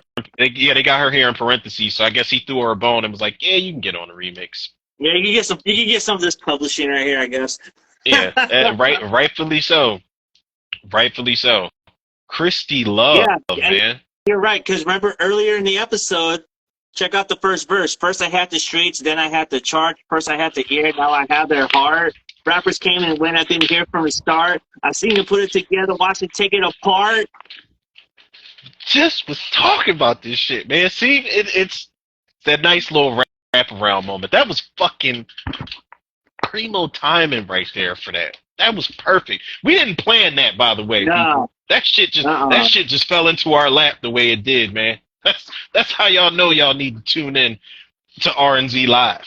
That's how y'all know. We do this shit for real, man. We solved it. That was a recycled verse. I knew it because I heard that shit. I knew it. I knews it. Yep. So there it is. Boom. I'll put American Gangster in my honorable mentions, though. It's in there. American Gangster? Yeah. Okay. It's in my honorable mentions. All right, let me rattle these ones off. I have the Little Brother, the Menstrual Show. Ooh. I wanted to put it on. I wanted to put that on here so bad, but I already had Midnight Marauders and felt like I already occupied the same space. And I like those guys, man. I like those guys. Oh man. Yeah. Loving It is what drew me to that album. I heard the beat. Lil Wayne rapped off the beat on a mixtape, and I was like, what beat is this? And then I heard the song. Somebody was like, yeah, it's called Loving It by Lil Brother. I was like, yo, these dudes are fire. Like, I like these guys. Yeah. More people that don't get enough credit. Yep. Don't get enough credit. For real. Other one, Mos Def, Talib Kweli, or Black Star. That's another one that I rightfully so. That one was on the list, but I took it off last minute. I don't know why. I just feel like I don't know. I feel like a lot of people talk about that album already as like an underground classic. So yeah, it's like okay, I'm gonna go somewhere else with it. So Lost Boys, Legal Drug Money. I don't think no one talks about that fucking album. That fucking album is just a banger from start to finish. Not a single fucking skip on that album. And Mr. Cheeks went the fuck in, dude. Like they was hungry when they fucking recorded that fucking CD, man. They were hungry. It's People so make good. fun of Mr. Cheeks. I guess people think Mr. Cheeks is just Mr. Lights, Camera, Action, and all that shit. No, that dude gets gritty. He gets Yeah. they gets gritty.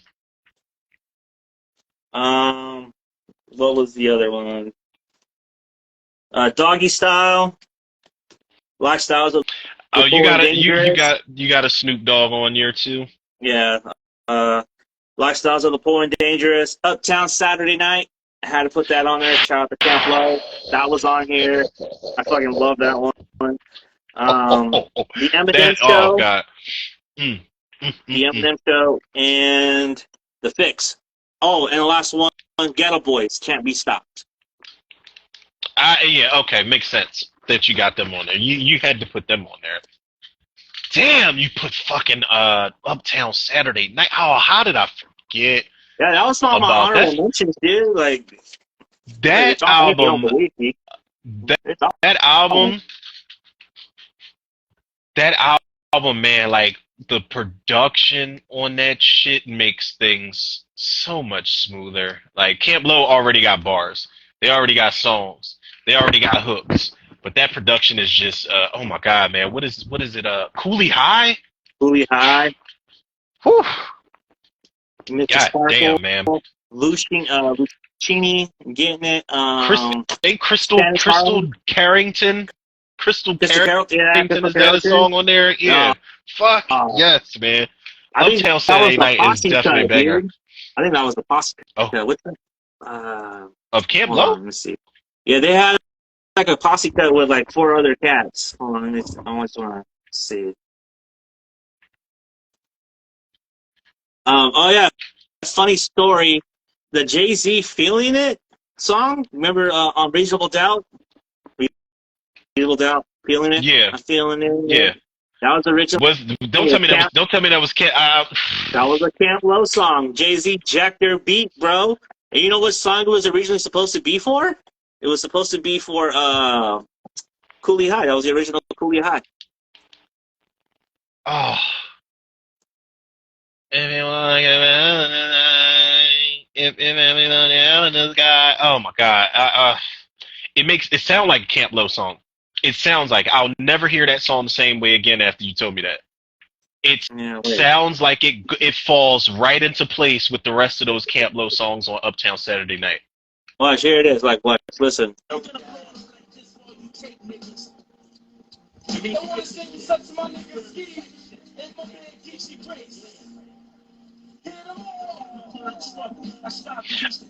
I hear it.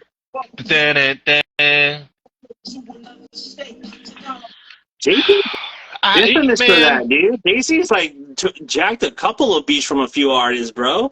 He almost took "Come On Baby" from Saigon, but Just Blaze is like, nah, dude, this is for the homie, dude. This ain't for you. And then Jay-Z hops on the remix like a fucking asshole. He's the fucking not James Cameron. He's the Ridley Scott of the music world. I was just talking earlier about how Neil Blomkamp was supposed to do Alien 5, and Ridley Scott, after saying, I don't want to do none of this alien shit no more, I'm moving on, he jumped up and was like, oh, somebody else wants it? No, I'll do Prometheus. I got it. I'll do another one. Yeah. Like, that was such bullshit. Just trying to bully your way through the shit. I didn't even put Uptown Saturday Night on my honorable. I got It's Dark and Hell is Hot in my honorable mentions. I got Veni Vidi Vici on there. I got Snoop Dogg RNG. I put RNG on there. That was when he was under Star Trek. Now there is one song that does piss me off with Lil Jon on there screaming at me, and it throws everything off. I put The Cool on my honorable mentions. Lupe. I put Strength and Loyalty, Bone Thugs and Harmony, Jadakiss, The Last Kiss, 50 Cent, The Massacre, Luda, Theater of the Mind, Elzai, The Preface. And I'm not going to lie, man, to get a little more modern here, I did put Drake, Thank Me Later. I don't know if he wrote it, but it's on there. Yeah. We can thank Quentin Miller for that. Yeah, for real. Quentin Miller gifted with the pen. Because Drake isn't.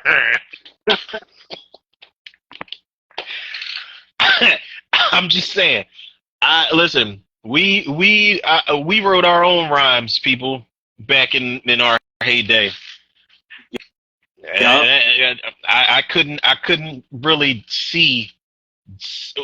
Ooh, that's another. Oh my God, that's another thing that we can touch on when that day comes. Is that? Oh, oh Ghost Rider. man, yeah, yeah. Like, do you guys write your own rhymes out here? Do y'all want people to write y'all rhymes for y'all? Not saying no names, at least not tonight. I don't know if we have time for it, but we will. One of these days, we will dive into our personal music ventures. That could be like it could be a documentary. We Yeah. start. Yeah. It could be a fucking documentary. We start. You Oh know man, what? it's like Like, another thing, since you brought that up, I was editing our clips again to post up more of those little shorts. I yeah, found a clip of us talking about the MPAA, and then the other one of like the documentary of us doing like all in the shadows. Remember doing a fake documentary on the yeah, with MPAA? the I fucking still think we with the should do face that, bro. I when still your think we face should is gonna be do like that. blacked out. Face gonna be fucking completely blacked out in the documentary. Oh God, yeah. Listen, I mean, if listen. Amityville in the Hood could get made, bro, this fucking documentary about the MPAA needs to get made.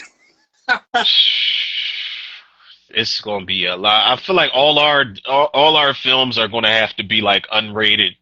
The MPAA is just gonna be like, don't even submit it. Don't send it in to us because we heard what the fuck y'all said.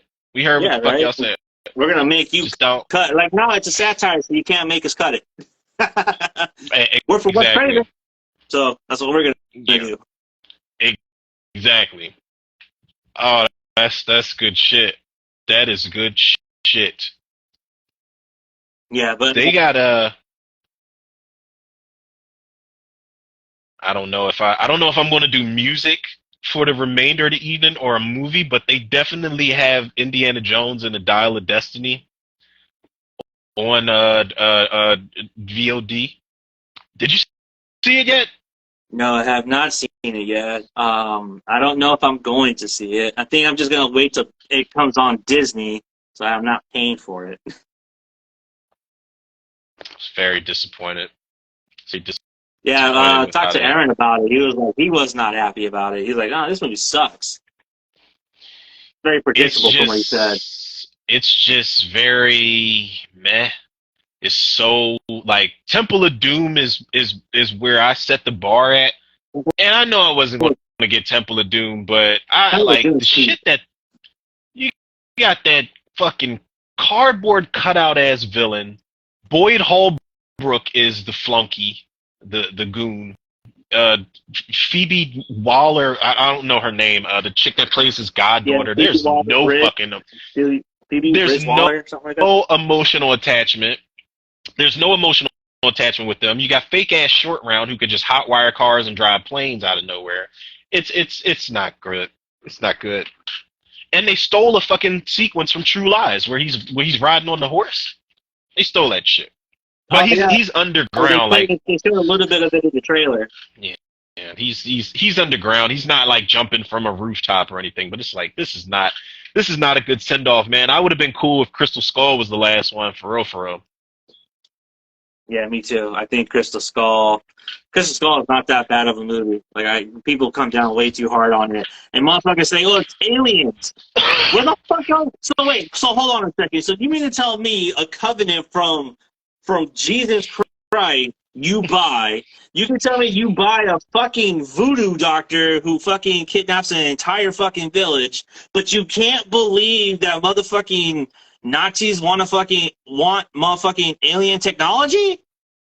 They tied it in What? pretty well from the very beginning. The shit that they were looking for, they made it very clear what they were looking for, Oh, and also, you were looking for Jesus is Christ cup, like you have a Jesus is knife that was Christ. fucking internal, but aliens is way too fucking far.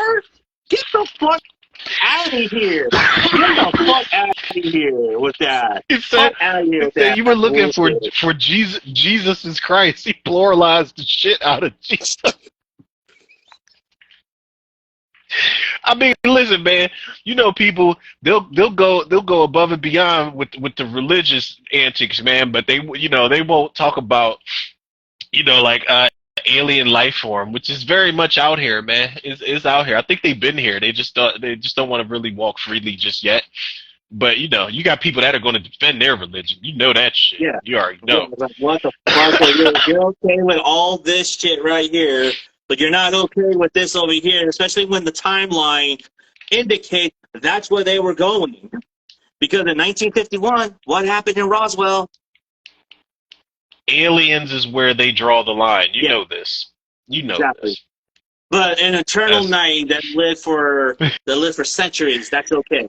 The Covenant, the lost ark of a covenant, that's okay. A voodoo doctor, that's okay. But motherfucking aliens is a bridge too fucking far. Get the fuck out of here. That dude was ripping people's hearts out, and they were still alive. Like, well, he lowered them down into like a lava pit. Yeah. You know, Fucked up, man. I actually want to watch Temple of Doom. Like, that was a good Oh, fucking it's movie. it is so good to go back on and watch, bro. I'm telling you, it's fucking nightmare fuel, man. It is. It really is. Oh, and they've got the boogeyman on here. I started watching this bullshit. Same I old heard that was shit. okay. I heard it was okay, but, you know. Same old shit, man. I'm trying to be more open minded because I did watch Insidious like a couple weeks ago or so, and I'm like, it's not as bad as I thought it was going to be. I laughed a lot, but the boogeyman is just somebody died, and there's an estranged, you know, relationship with the kids and their single father because the mother's gone, and there's knocks in the walls and creaks and cricks in the house, and it's like I've seen it. The only difference is they got a little sphere nightlight that the girl throws around the room and shit to see if the boogeyman's in there. It's just I didn't know what the fuck was going on in the movie. I couldn't really follow it like that. Maybe it's me. Maybe I'm the fucking problem. Maybe I need to give more supernatural films a chance. I don't know. You need to be more open-minded. That's the problem. I've been told, man, but they need to stop making shitty supernatural movies that are all the same too. They got to stop that shit. That's first order of business. It's a fucking mess, man. All right. Well, I think that we're gonna cut it right here. We're gonna end it. We will be back on the 13th. I was about to say, did we I don't think we didn't set a particular topic though. I'm sure. No, not yet. We'll figure it out, bro. We got a couple shit days to figure it out. Yeah. I mean, there's topics on here, and I'm sure you have topics. Yeah, and I got mines in the tug, bro. I'll be in touch. I'll text you some shit here and there. This was a long one, man. I didn't know it was going. I know we had like a list to do, but this shit, like, it's fucking 12:23 out here. I'm actually ready to like get some more coffee and just rock out some of this shit that I jotted down from your list, all while putting the movie on. So I might do a little bit of both music and movies for tonight. So I think that's the type of night it is. If you guys are watching this on YouTube, happy Labor Day weekend. Please be safe out there. Don't be an idiot. You know, mind everyone else on the road. So just be cool, be safe, stay hydrated because it is fucking hot out there. Yes, so we appreciate everyone that tuned in to this special 2-part episode of RNZ Live. We appreciate you, all those that dropped in, commented, watched during the stream. Those that are watching on YouTube, thank you. If you disagree with our picks, go ahead and drop them in the comments because I'm not going to read them. So.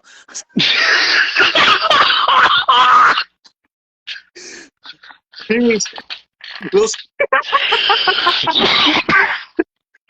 We'll see you on the 13th. Well, we'll see you on the 13th on Instagram, only on Zuko's Corner. Peace out. Yeah, we out of here, people.